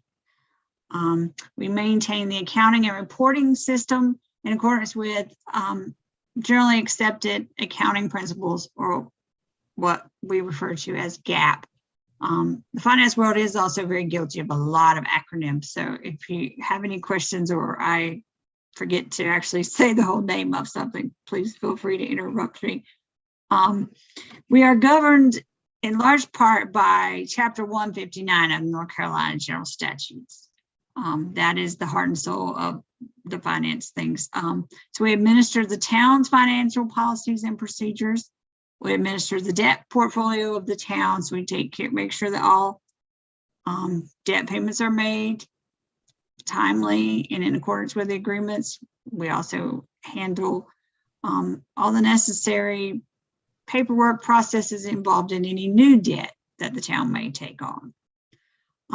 We also administer the investment portfolio. However, investment options for local governments in North Carolina are limited, very limited actually, by the North Carolina General Statutes. Again, in that Chapter 159-30, it lists the allowable investment options. If it is not listed in that section of the General Statute, then it's not allowed. There's just no reason to even ask the question, because they're going to say, is it in the, is it in the statute? The answer is no, then we cannot invest in it. So the town, along with most other towns and counties, uses the North Carolina Capital Management Trust, or NCCMT, government portfolio to invest our idle funds, because they are, fully aware of all of the restrictions, the guidelines. They are also, connected with the North Carolina State Treasurer's Office and the LGC, who makes all the rules for finance. So that is, the safest bet, because they've done all the homework. They've done all the vetting of everything. Finance department also collects all revenues for the town.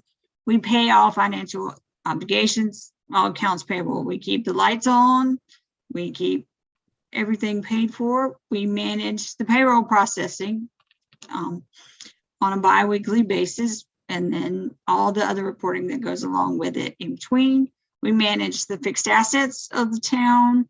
We monitor the budget for compliance, and we work with the independent auditors to prepare the town's annual comprehensive financial report.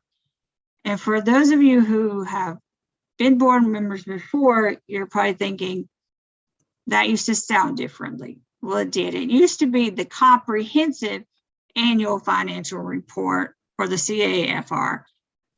Starting with the current fiscal year, GASB has changed that acronym and changed the title of the annual report to be the Annual Comprehensive Financial Report. So it's just a little different change up, same report, different title. The finance department is heavily involved in the annual budget and the budget process.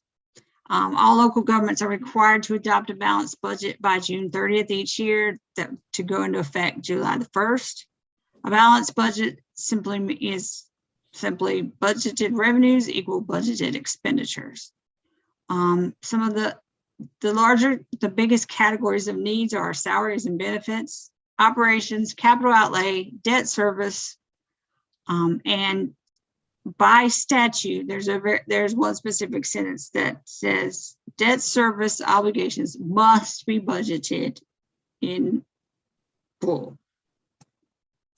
The proposed budget includes the proposed tax rate for the upcoming fiscal year. The proposed budget is made available for public viewing in the town clerk's office. A public hearing is held at a town board of commissioners meeting prior to the budget adoption. Proposed budget also includes the annual fee schedule for the town, and the budget is adopted by June 30th. Kind of the timeline for the annual budget, which is sneaking up on us very quickly. In the February to March timeframe, the budget process begins. Departments begin developing their budget requests based on their current and future needs, and finance begins an analysis of the current revenues to see where we feel everything is going to land for the current fiscal year. Then in the March-April timeframe, departments requests, we begin analysis of the requests that come from the departments. We vet the expenditure request against the expected revenues for the next fiscal year. And then May and June timeframe is the presentation to the board and workshops. So the budget is presented to the board in May, and the board evaluates the proposed budget and makes any needed changes. And the budget, again, must be adopted by June 30th. And then, so the budget starts the year, and at the end of the year, we are required to have an independent audit of the financial statements of the town. So again, the Local Budget and Fiscal Control Act, which is Chapter 159 of North Carolina General Statutes, requires local governments to have accounts audited by an outside CPA or CPA firm. The results of the audited accounts become the town's financial statements. The statements are due to the North Carolina Treasurer / Local Government Commission by October 31st of each year. The town of Matthews goes an extra step and produces an annual comprehensive financial report, which this report includes comparative data from the last 10 fiscal years, as well as information about the town itself and the organization as a whole.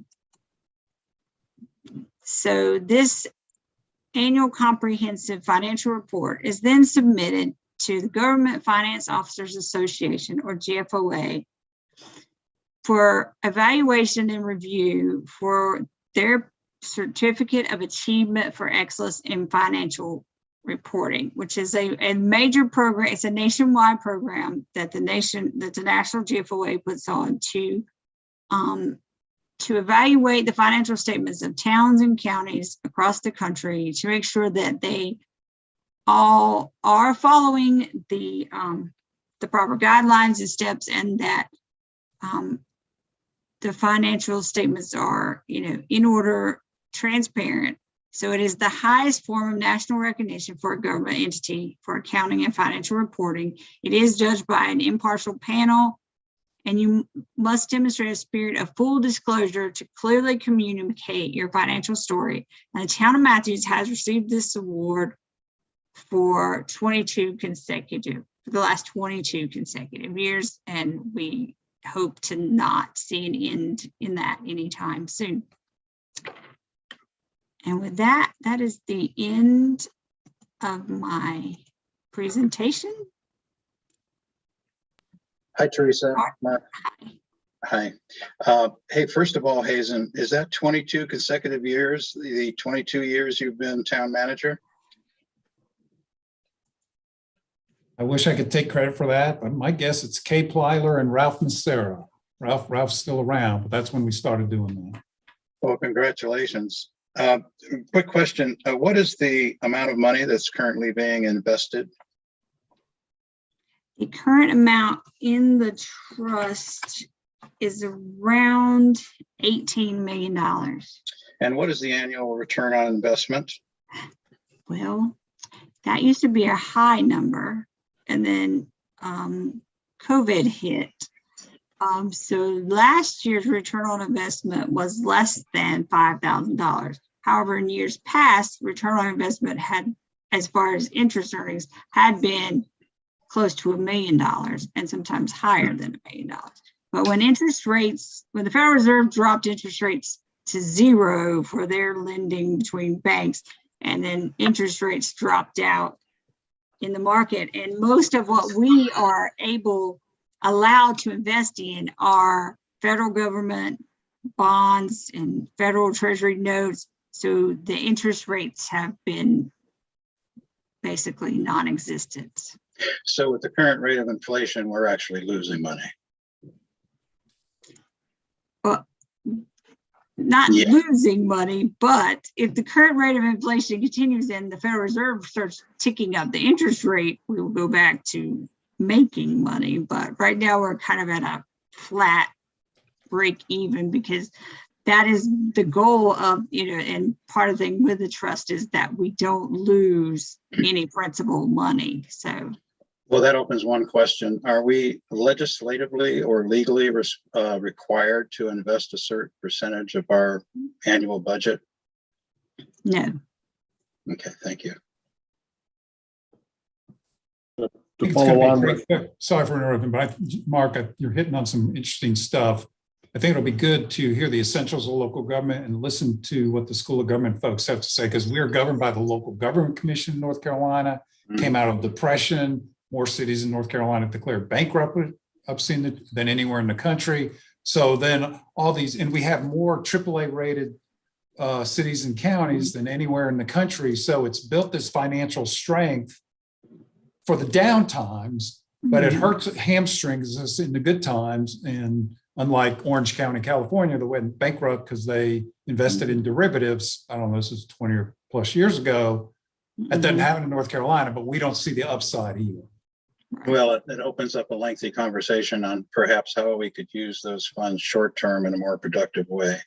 But thank you very much, Teresa. Thank you. Right. yeah, I think I ask this question every year because it does kind of burr in my saddle to get such a pitiful return. Is there any other option that could give us a little bit more return?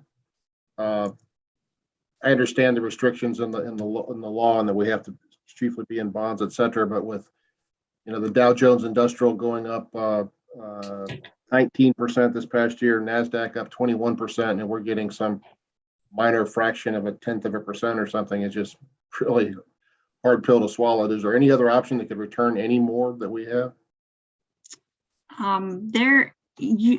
We are allowed to invest in commercial paper, which may have a small amount higher right now than what we're dealing with, but nothing to the magnitude of, you know, investing in a Google or an Amazon, Oh, sure, I things understand are that. not, yeah. There's associated risk for sure. But Right. we seem to be So- on the very, very, very, very far end of, super dubious. Comment I've made is we might as well bury our funds in a tin can behind town hall. The returns we're getting are so minute on the amount of money we have invested. It's just frustrating. It's not, I'm sorry, Hazen, it's not the place for, in this forum to discuss this financially, but could we place this as a topic item, even though it may have register way down, is how we could use, perhaps with the current rate of inflation for construction, et cetera, to maybe use some of those funds for capital improvement projects, which would actually be making us money in the short term. Yeah, two quick comments. So I have written down, what are Charlotte and Mecklenburg County doing, right? Like Teresa's got 3 people, right? I mean, they cannot watch markets. But the interesting question would be, because Charlotte and Mecklenburg County have the same under the LGC, Local Government Commission umbrella, but they have a bevy of staff, and to find out, okay, what are they doing? Are they getting 1.5%? Are they getting 3%? Or are they getting 0.5% too? So I think that's certainly a fair question. And I had a second point, but I cannot remember what it was. So. Okay, any other questions? And just thank you, Teresa. Thank you. All right, Corey King, you're up.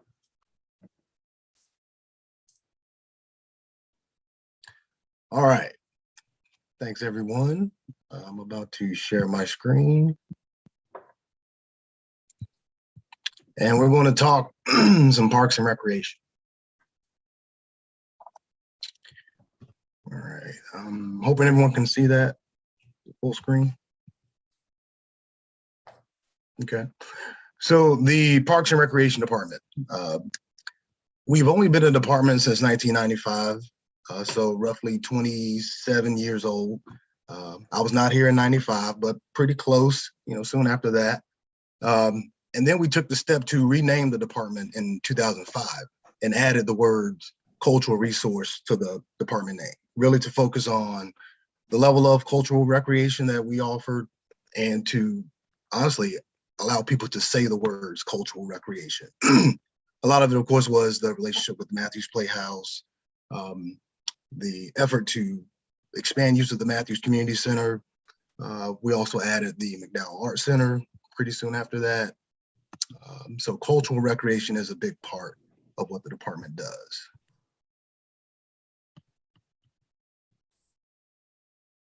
All right, here you see the roles that our department plays. I do call ourselves the Army Swiss knife.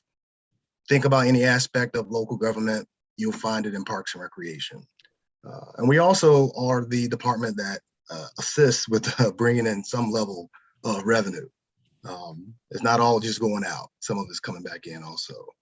And we are divided into 4 divisions. I'm going to talk through those a bit. All right, so like I mentioned, cultural arts, primarily that is the Matthews Community Center, the McDowell Art Center.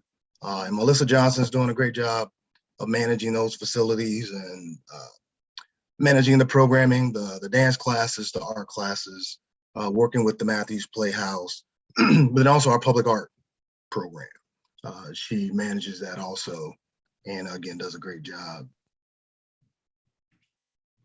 All right, so we also have athletics. Athletics really is limited to the Cruise Rec Center. at this point. Hopefully, well, we'll see what happens in the future, but Charles Smith does a great job at Cruz Recreation Center. It is full-size gym, multi-purpose rooms, and pickleball, badminton, all the indoor stuff you can do. We offer it at Cruz. And you see some of the photos. We are trying to get into some of the esports. Charles does hire the game truck and just attempts to do different things at Cruz. Again, just expand our offerings. All right, quick question while it's on my brain.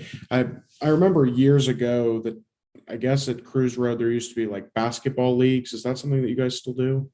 Like, yeah, we attempted to offer some adult leagues. I mean, I'm talking pre-COVID.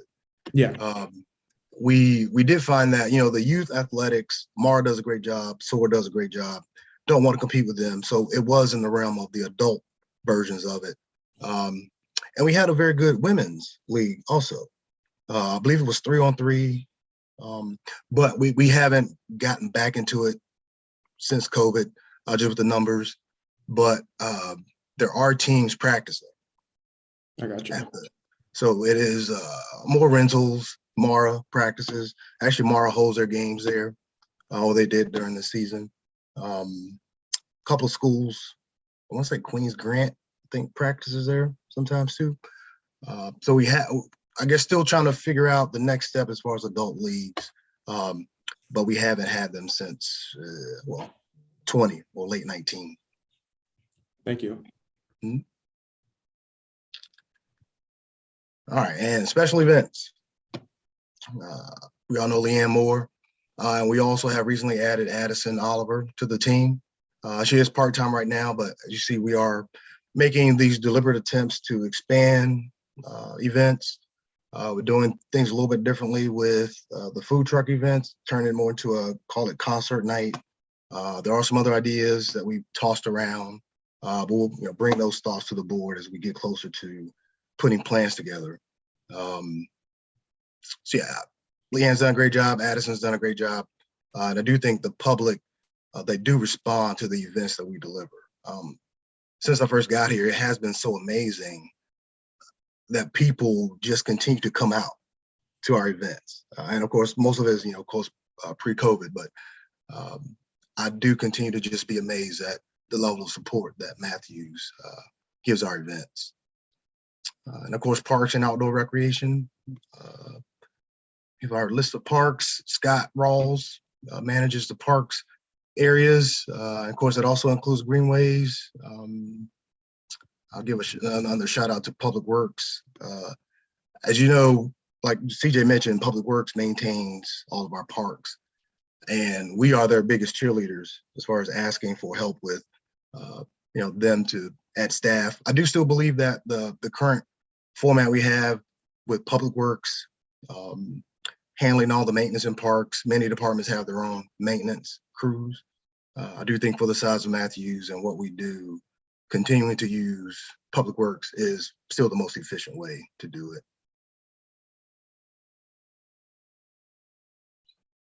And then the inventory of park acreage and number of parks. You may not know it, but there are 481 acres of parks in Matthews. Now, the bulk of that is county parks. It's Idlewild, the Matthews Sportsplex, and Personal Hosey Park make up the bulk of that. And that also includes some undeveloped acreage, but just as far as looking at that big number, it's 481 acres in Matthews. And this is an update on our standard, and I guess where we're meeting our standard and what we still have to accomplish. One thing you'll see later on is I do think it is time to update our master plan. This standard was established in 2007. Do we still feel that there should be 4.5 acres? 4.5 miles of biking trails in Matthews? Is that the standard? I think a lot of these need to be updated. I step out on a limb and say that the public in Matthews would say that we need more trails. Just some quick facts. Things that aren't sort of caught in the inventory. Certainly Francis Beatty Park is not technically in Matthews, but very accessible by Matthews residents.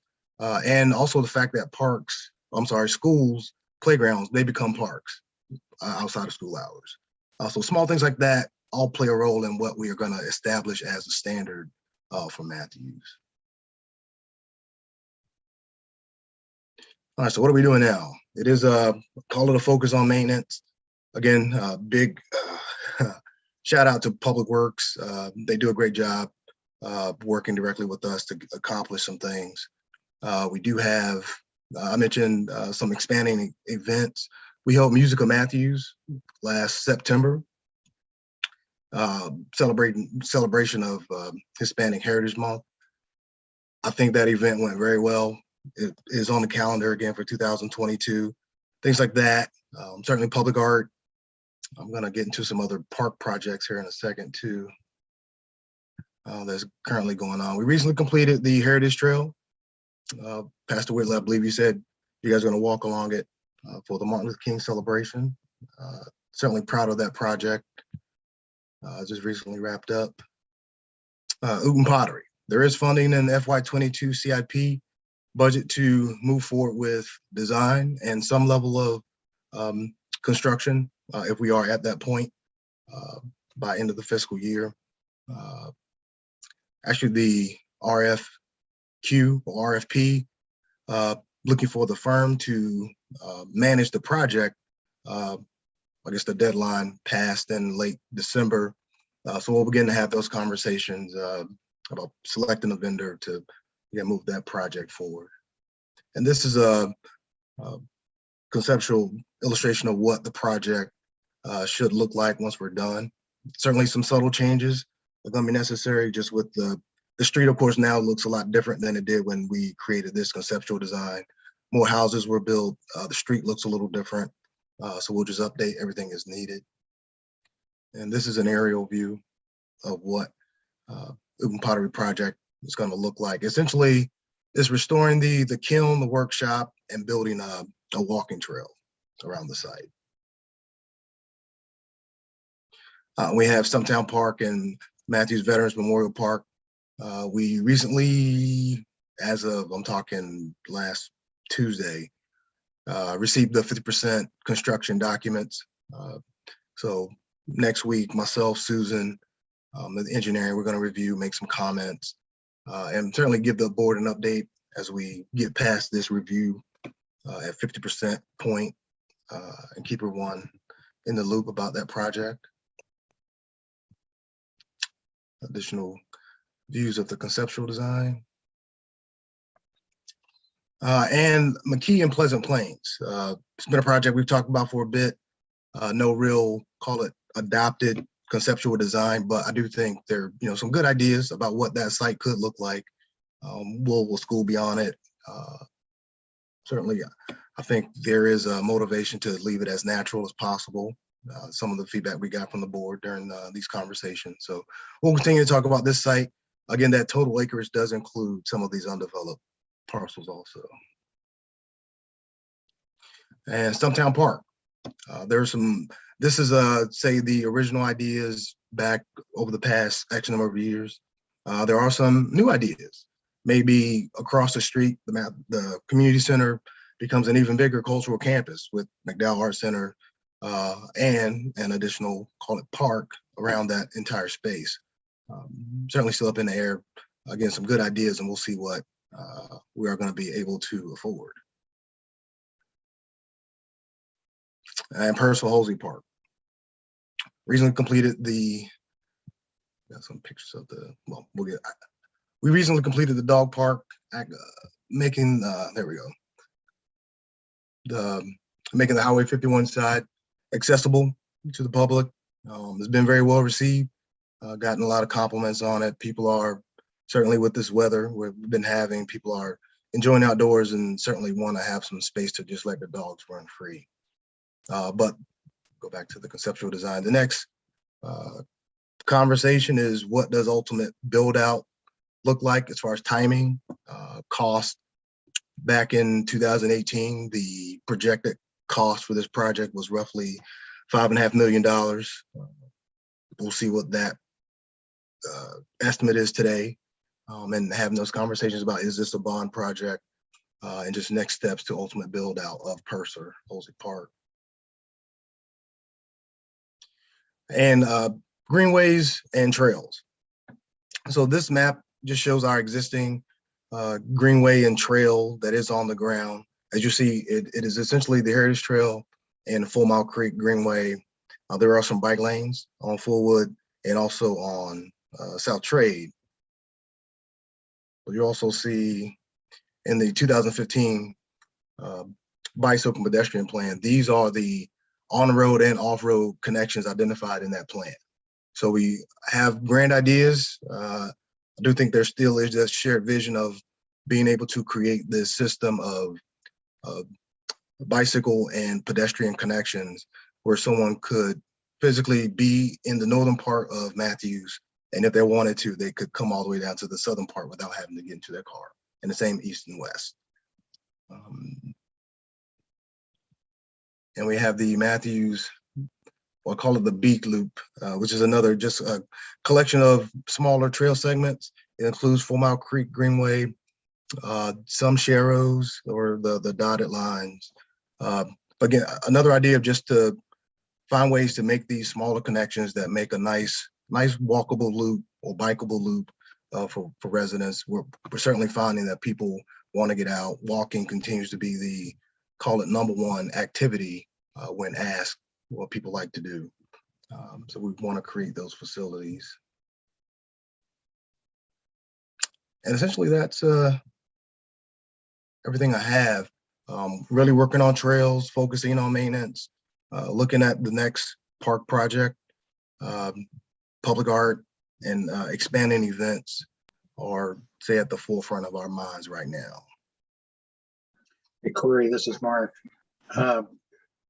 Very well done on the Musica back in September. That was awesome program. How do we get more of that? How do we get, who handles that? How does it get programmed? I mean, we have so many cultural diversity of people in Matthews that we could celebrate as well. How does that happen? It's honestly, it's doing the work, reaching out to the groups. I do think Leanne has a good network of people, not only around this county, but in this whole, call it, region, or Mecklenburg County region expanded, just talking to people and figuring out what, certainly some things that Charlotte is doing. I didn't have it in here, but the Festival of India is going to be in Matthews this year. Yeah, I was gonna suggest that, and also, like, you know, the Taste of Charlotte, like they used to have in Charlotte. We also have a rather large Asian community here as well. That would be wonderful to celebrate. And I'm telling you what, I had a great time at that Musica. That was wonderful. Yeah, so we need more of that cultural diversity and celebration here in town for sure. It's certainly taking advantage of our cultural diversity committee, but then there's also, you know, the groups that this is what they, you know, focus on. It's talking to, man, I can't even tell you some of the names of them now, but Leanne reached out to a couple of groups when figuring out what Musica Matthews should look like, talking directly to people, what should we avoid. Certainly learned early what not to call it, what not to include, and to, you know, just to make it successful. Corey, have we completed the purchase of the DeVore property? I'm not sure. I can answer that question. We have a 30-day extension on the option to purchase. I'm not sure what the issue was. I don't know if it was on Fred DeVore's side, but Charlie asked me to sign that for 30 more days, and so there's a 30-day extension. Any chance of us losing that opportunity, or? No. I don't know what the problem was. We can ask Charlie at the next meeting. Corey, another question, and I should know this from the budget, but approximately how much, you mentioned you take in funds as well. How much do you take in per year? Excluding 2020, looking back at 2019, we were roughly 42%, meaning we collected 42% of what we spent. I have to look back at the number, but I do recall the percentage. Yeah, that's great. Yeah, and across the state, what we found is 20% is the baseline for most parks and rec departments. Now every community is different. Some places certainly want to offer more free things, but we've done well recovering a lot of our costs. Yeah, that's fantastic. And the prices for the stuff that you do are very reasonable, I think. So Yeah. that's a great return. It allows you to expand your budget. It does. And now certainly the bulk of that is the community center, it's tourism dollars. A lot of that revenue is, coming from there, but talking about the rentals, Cruz, Charles continues to do a great job of balancing programming and rentals, certainly recognizing the revenue goal, but getting those groups to come in, and yeah, they pay. Thank you, Corey. You do an incredible job. We appreciate you. Any other questions for Corey? So moving on to human resources, Hazel. So HR is sick, so we're skipping HR and we're going to last but not least, Chief Pennington. Lori, I think I'm going to go ahead and drive. I've got it over here if you want to take that down. Let me see if I can get my my screen share to come up.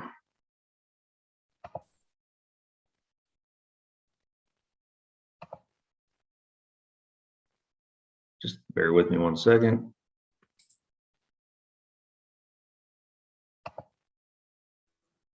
Chief, while you're doing that, I did want to fall back and mention one thing about HR, just to keep the board in the loop, is Hazen and I met with Tanya, and we agree that it would be a good idea to have her participate in all of our meetings regarding hiring a new town manager, just to make sure we dot all the I's and cross all the T's, et cetera. So she has agreed to assist us in that way. So that's going to be good. Sorry, Chief, whenever you're ready, sir. That's all right. Good evening. I'm going to try to keep this short and sweet. I do have a few slides, but I want to go over some information with you guys to give you a better understanding of an overview. And just so you know, we did develop another transition document that will be delivered to each of you with more in-depth information about the programs and the projects that we undergo, such as Blue Santa, those type of in-depth programs. I'll have that delivered to your guys' box at headquarters, I'm sorry, at Town Hall sometime this week. So just to give you kind of an overview, we do have 88 full-time employees. 69 of those are sworn. We have increased our staffing, approximately 11 since 2018. That was following a 2018 study that workload analysis study that we had done, that we went through the International City Managers Association to do, and they recommended in 2018 that we'd be at around 69 sworn. We do have 19 civilian employees, 2 part-time, 2 volunteers, and our 2 reserve volunteer officers. They are fully sworn. They have arrest powers. They manage their certifications through in-service, as every other police officer does. And then we have 16 citizen volunteers. That is down from the 20 that we've had. So just to kind of give you guys an overview, the 69 sworn, currently we have 6 openings. I will tell you that there are 4 conditional offers that went out, and I think they went on when this presentation was developed. They were still offers. They have since been onboarded with the town, and they begin a police academy starting, I believe it's Monday. So we will be putting 4 new recruits through the police academy, which is a change in our past practice, if you will. We've typically tried to hire already certified individuals, bring them in, and then they get right to work. But as you can imagine, with the past year and a half with COVID and some of the other unrest that has happened around policing, it's getting more and more difficult to get people into this profession. So we do have 6 openings minus those 4, so that would be 2. Retirements are our biggest issue right now with openings, because we do see a significant number of retirements coming up over the next probably 2 to 3 years. Another is our civilian staff. It says 4 openings because when it was done, it was 4. We have 3 conditionals out there for dispatchers.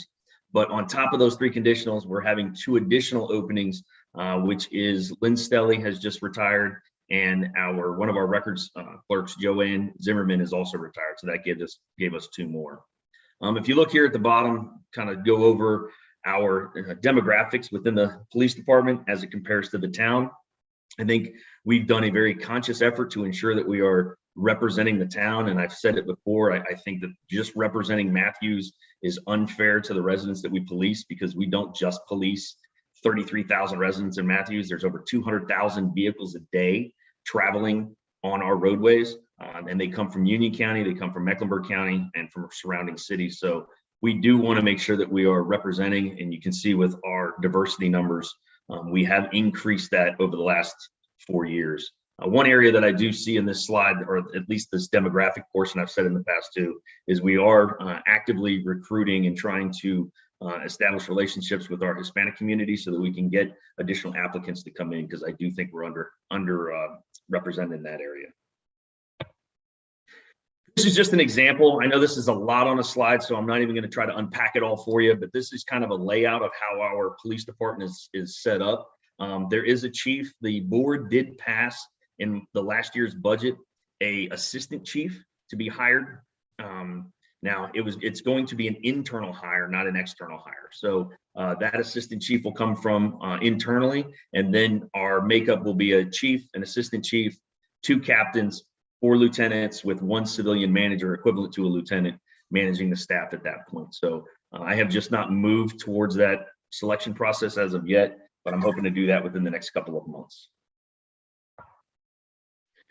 So, you know, the way that staffing works and the way that we've kind of developed this in Matthews, when I first got here, I looked at our layout and how we deployed our officers. These are our beats. We realigned these beats in 2019 in line with the study that we had done in 2018 that showed a disproportionate number of calls for service and a disproportionate number of reports being taken in one beat over the others. So these beats are more aligned with the calls for service so that they're equal, so that the officers that work within those beats have an equal distribution of workload. And it also lays out our minimum staffing. So in minimum staffing, we require 4 police officers to work at a day, every shift, with at least 1 supervisor. So that puts a minimum of 5 officers on the street for a shift. And as you can imagine, it does get a little tough with backup and calls for service that are priority 1 calls, but that is our minimum staffing that we will put on the road at one time. The police department operates on a 3-pillared approach, meaning 3 strong levels or 3 areas that we really push to our members. And we look at community-oriented policing. That's in the #1 position because, in my opinion, it's one of the most important things we do as a community police department, which is go out and build those relationships with our community, because we can't do it alone. I've said it in many different presentations with you guys and with the officers. You know, how does 69 police officers police 33,000 people? The only way we do it is by consent. And the way we do it by consent is building trust and legitimacy. So we do that by using these 3 pillars to help our officers go into each situation, understanding they're trying to build relationships, going to the 2nd pillar, understanding that they're trying to solve a problem, not just put a Band-Aid on a situation so they can get to the next call for service. They're really trying to fix something. They're really trying to find what's the root cause, develop a plan, and then fix it. The last one is data-driven or intelligence-led analytics type policing, where we look at the data and it's going to put us in the areas that need our attention the most. We can put an officer in one area, but they have a low level of calls for service or low priorities, where an individual or a community on the other side of the town might need more additional resources. So we use this intelligence-led or the data-driven approach to figure out where we need to put our resources to make sure that we are getting the biggest bang for the buck. You've heard me say it many, many times. If you've been on the board or if you've been watching remotely about stratified policing, this is an accountability model. It's called stratified policing. Some people call it a strategy. It's more of an accountability model. It's how we hold each other accountable, from the police officer just coming out of the police academy all the way up to the chief. As the problem grows, the assignment and rank structure grows with it. So if we have a single car break-in, a police officer dealing with a single car break-in in his beat, he's very easily able to work that problem. But if that problem starts to become a bigger problem, we see maybe 10 car break-ins. Well, that's going to have to go to a corporal to manage that investigation and manage those resources. And you can imagine as it grows and as the problem gets bigger, it can go all the way up to the chief having to work that problem, reaching out to get additional resources. We've seen a lot of success in the stratified model. We've seen it at Elizabeth Lane with our speeding concerns over there, but with working with our engineers, working with Public Works, working with the community to kind of bring that up to a level. And most of you know, I helped work that problem because it was such a significant issue. We're now doing this over on Eastwood Forest area. This is just a real quick snapshot. It only goes to 2020. I'm not going to steal the 2021 numbers because I don't quite have them in hand, but you can see that our crime numbers in comparison to each year, of course, they are one of those things that steadily increase. I will say 2020 is an anomaly. I'd love to see 1,400 crashes going down from 2,100, but we all know in 2020 there were less vehicles on the roadway. But I think the biggest thing I'd like to point out is the comparison of Matthews with the North Carolina and the US rate on violent crime. We are a very safe town. We are in a significantly safe town compared to the US rate, and even more significantly safe when you look at us amongst the North Carolina violent crime rate. So we are very proud of this. Violent crime is measured off of murder, rape, robbery, and ag assault. We do have a very low crime rate in Matthews, which helps individuals not just see a low crime rate, but feel safe also. So this is another way that we gauge our workload analysis. I came to the board last budget cycle and requested additional police officers, which you guys were very gracious to afford. And that is because we see our calls for service consistently and continually growing as the population grows. Every time we build a apartment complex, every time we build some large housing structure or multifamily structure, and we start adding 2,000 or 3,000 people to the town, you're adding calls for service to the town, which then starts to tax or pull away from the police officer's resources and how he has to work his beat. So as we watch these calls for service rise, that's one way we start to gauge our staffing numbers.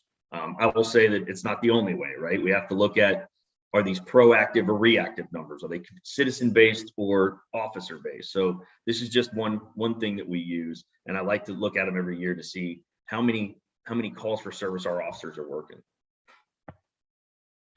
This is crash data. If you notice in the crash data, I have two lines on this one, and actually I'll go ahead and pull the other one up.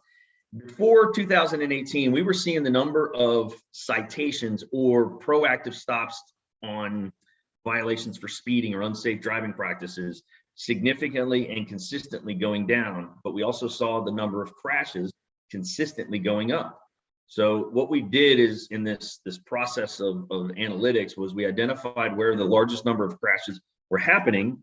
We evaluated the biggest issues, whether it was distracted driving, was it speed, was it stop sign violations, red light violations, and then we directed our officers to be more proactive in our enforcement opportunity to educate and enforce the law to hopefully start to drive our numbers down. And if you can see, it happened. It happened. Now, 2020 is an anomaly. I've said that already, but I'll tell you, and I'll kind of let the cat out of the bag on this one. For 2021, our numbers are below 2019. They are above 2020, but if you look at that, we're still consistently going down while we're increasing and improving our analytics to put our officers where the biggest crash numbers are happening. These are just a snapshot from third quarter. I don't have fourth quarter all the way in, which would be the full year. But you see, we did have a reduction in homicides and a total violent crime rate reduction this year of 16% during third quarter. We have seen a couple of robberies during this fourth quarter that might drive our that 16% down to about 10 or 12. But I do believe we're going to have a reduction in violent crime for 2021. This is where we look at property crime. So when you look at property crime, arson, burglary, larceny, and motor vehicle theft, and I apologize, that's blank.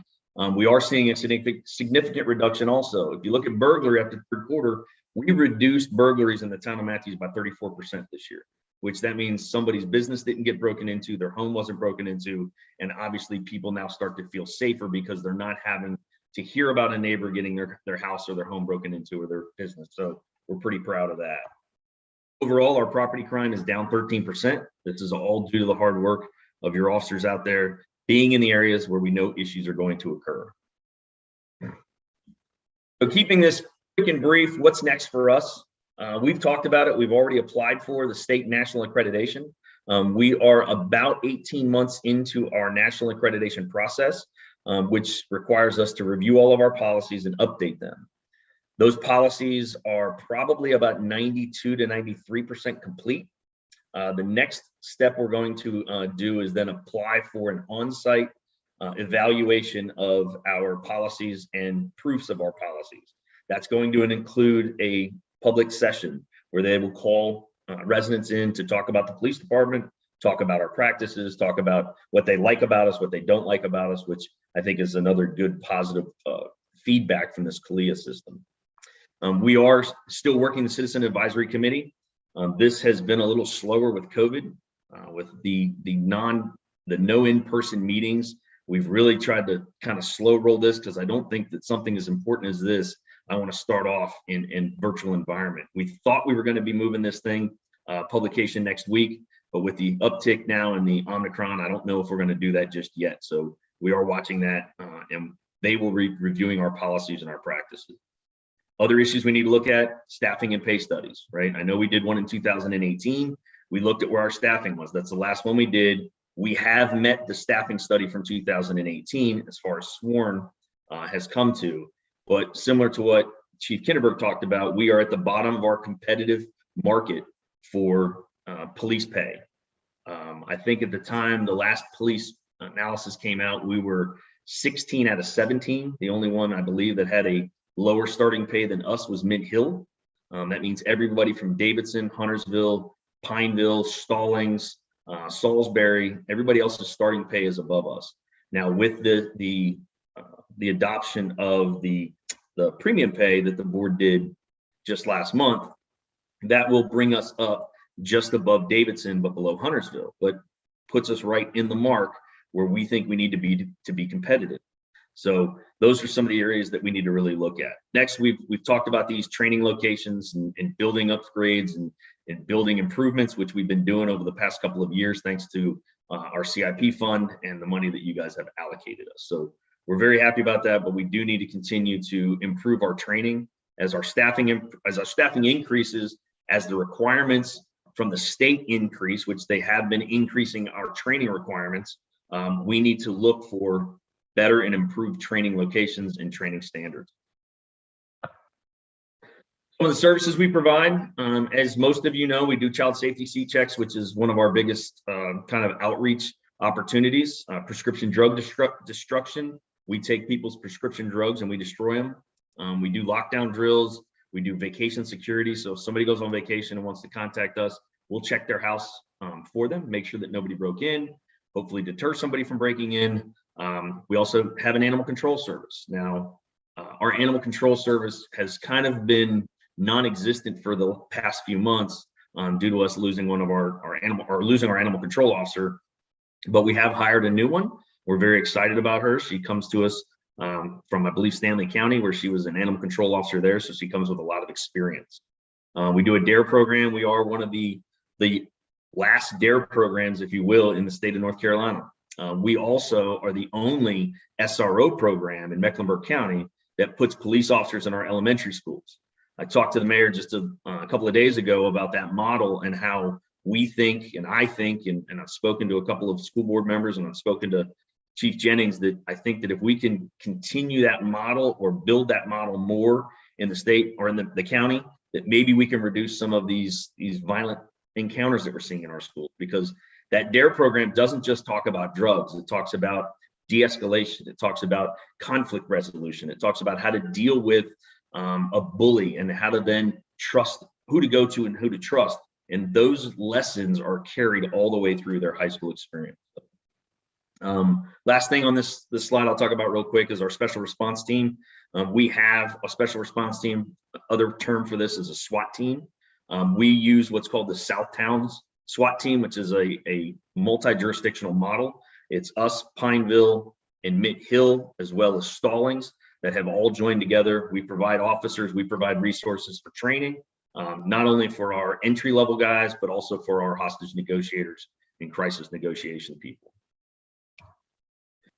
Partnerships, some of the newest ones that you might have seen recently is our 100 Black Men of Charlotte partnership that we partnered with them just last year, where we are going to attend and be part of their presentation at the end of the year for some of their members in mentorship.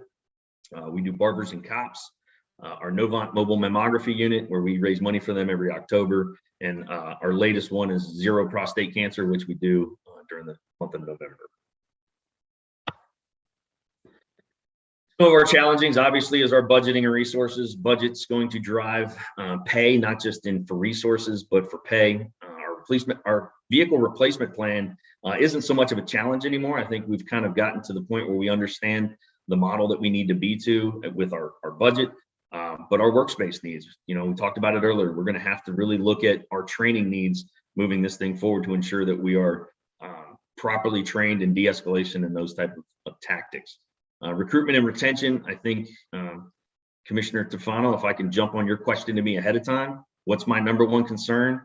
Retention and recruitment. It is the pay for officers. We've really got to find a way to compete in a market where, was it 2 years ago, Hazen, we were near the middle to the top, and now we're at the bottom. So that's the area that I'm concerned more about than anything, is how do we keep these good people? Just so you know, it takes about, if we put them through the academy, it takes us about a year before a new employee is able to start working on his own, between the background process, between the police academy, and then we have to go through a whole training process on the street, a field training program. It can take up to a year for us to see any dividends coming back from that employee. So we need to try to hang on to them. It costs us a lot of money in uniforms, costs us a lot of money in training, that we really want to try to hang on to them. So community relationships, I think that Matthews has always been fortunate to experience a really high level of community partnership in Matthews. So I don't know that it's such a challenge as it is for us to ensure that we're open, we're transparent, and we're making sure that we're continually building that trust and legitimacy with our community.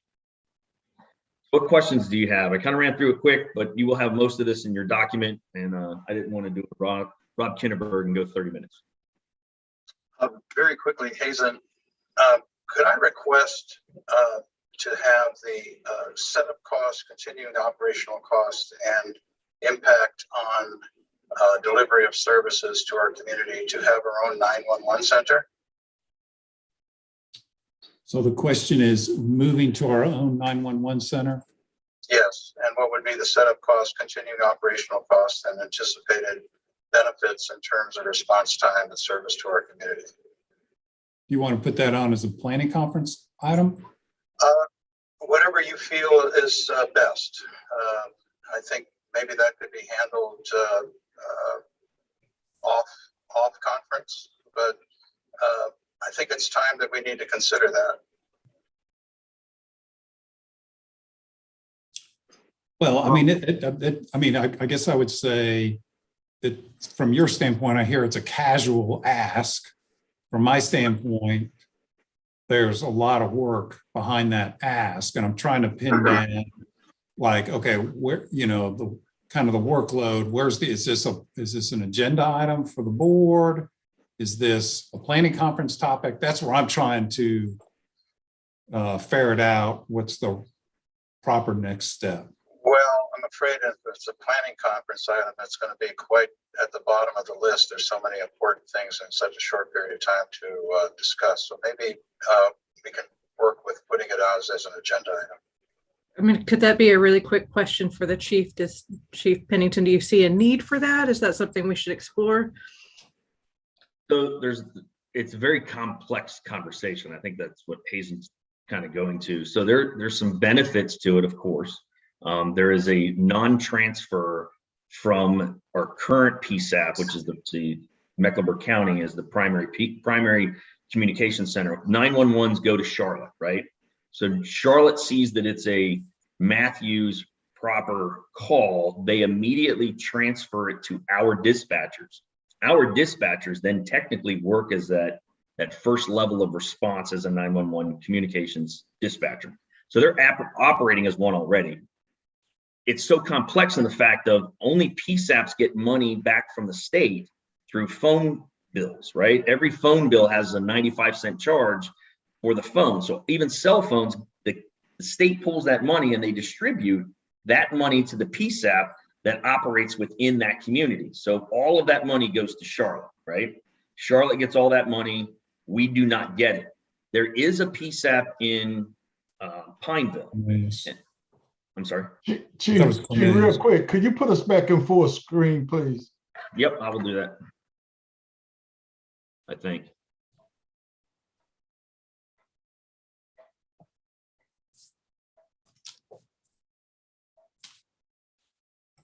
Lori, can you do that? Oh, here it is. There it is. Okay. I apologize, Commissioner Whitley. But so the point is there's a finite number of PSAPs that the state will allow.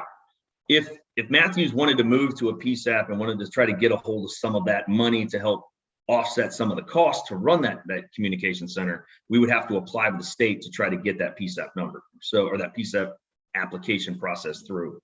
Is it a bad idea? No, it does offset some of our costs. Our communication costs are probably around, and this is just off the top of my head, staffing is about 700,000 a year. If you look at the individuals that are in there, Hazen, you look like you have. I do. Unless the law's changed, you couldn't use those funds for personnel. Correct, but you can use it for communication. Use it for equipment, right? Yep, that's right. And then it sounds like we're going to have to carve it off from Charlotte, but then we have to fund.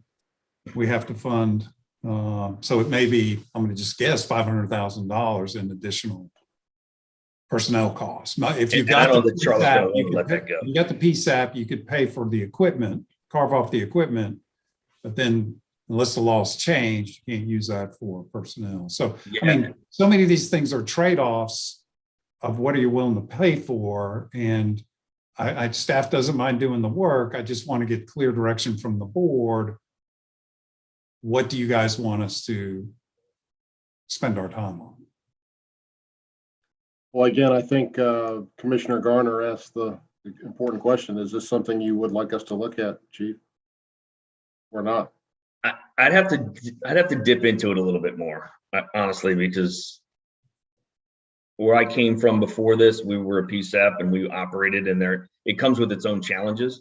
So I'd probably have to look at it a little more in depthly. I can't make a decision right now. Commissioner Tofano, are you willing to put that aside for a while and maybe re-examine it in a month or two or whenever? Actually, those were precisely the questions I asked. Was what was the setup cost, the continuing maintenance cost, and what were the benefits, and et cetera. So looking into it further is another way of expressing that. Okay. Are there any other questions for Chief Pennington?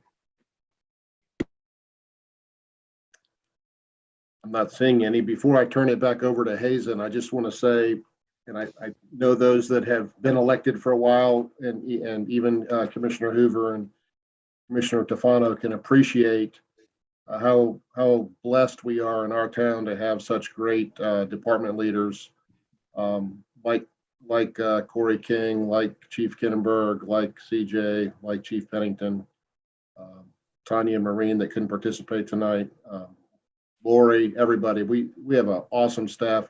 One thing I noticed about Matthews, it's different than a lot of other towns also, is we have, and Teresa, I'm sorry, I didn't mention you, is we have that continuity. We don't have a revolving door of our head people leaving. We hire really talented and people that do a great job for us, and they tend to stay here for a while, and we appreciate that. And I've said this many times publicly, and I'll say it again, you guys make it much easier to be an elected official than it otherwise would be. And some of my colleagues across the state can attest to that have very volatile employee situations, and we just don't have that here at Matthews. So thank you on behalf of the board for all you do. You do a fantastic job, and we appreciate it. Hazen, you're not too bad either. But we have great folks, and it's really top to bottom, really right? That's it. We appreciate your time. If anybody comes up with questions, send them to us. I've got a list of things that I've taken notes on to gather information, and we'll have the next meeting. It's going to be 5:30 Monday night. Week from now, it's the first meeting of the month, and it'll be a 5:30 meeting. We'll hear 90 minutes of planning stuff, and then we'll go into the regular agenda at 7 o'clock. Thank you. Larry, Hazen. Thank you, everybody. Larry, do you have a comment? Yeah, I just announcement. I was contacted today by, I want to thank it was Adrian Help. We're going to be starting a testing site at the church, and I'll let you know they contacted me today and want to know how many days could I use it where people come through. I know everybody having a hard time trying to get tested, and so as soon as I hear that, I'll share all that information with you. But several of you been to our testing site before, so probably drive through and just park and wait, and then you can go. Just want to let you know, heads up, I'll be sharing that in the next day or two, hopefully, with you. We appreciate that, Commissioner Whitley. Chief? Just Commissioner Whitley, if you don't mind, can you give us a call? Let's talk through this. We've seen a significant number of vehicles coming through our testing sites here in Matthews. I anticipate that if you get a testing site, it's going to be well attended. So we probably need to talk about how to route them through your parking lot to try to keep them off the street. Certainly will, Chief. Thank you. Thank you. If it's anything like Cinemark, it's not good news. Yeah, I was there a few days ago, and I was told there was a 6 to 8 hour wait. I didn't wait, but yeah, they had a lot of folks over there for sure. All right, if there's no other comments, everybody have a great night. Thank you, Hazen and staff, for bringing us up to date on everything, and we'll see y'all soon. Good night. Thank you. Happy New Year, y'all.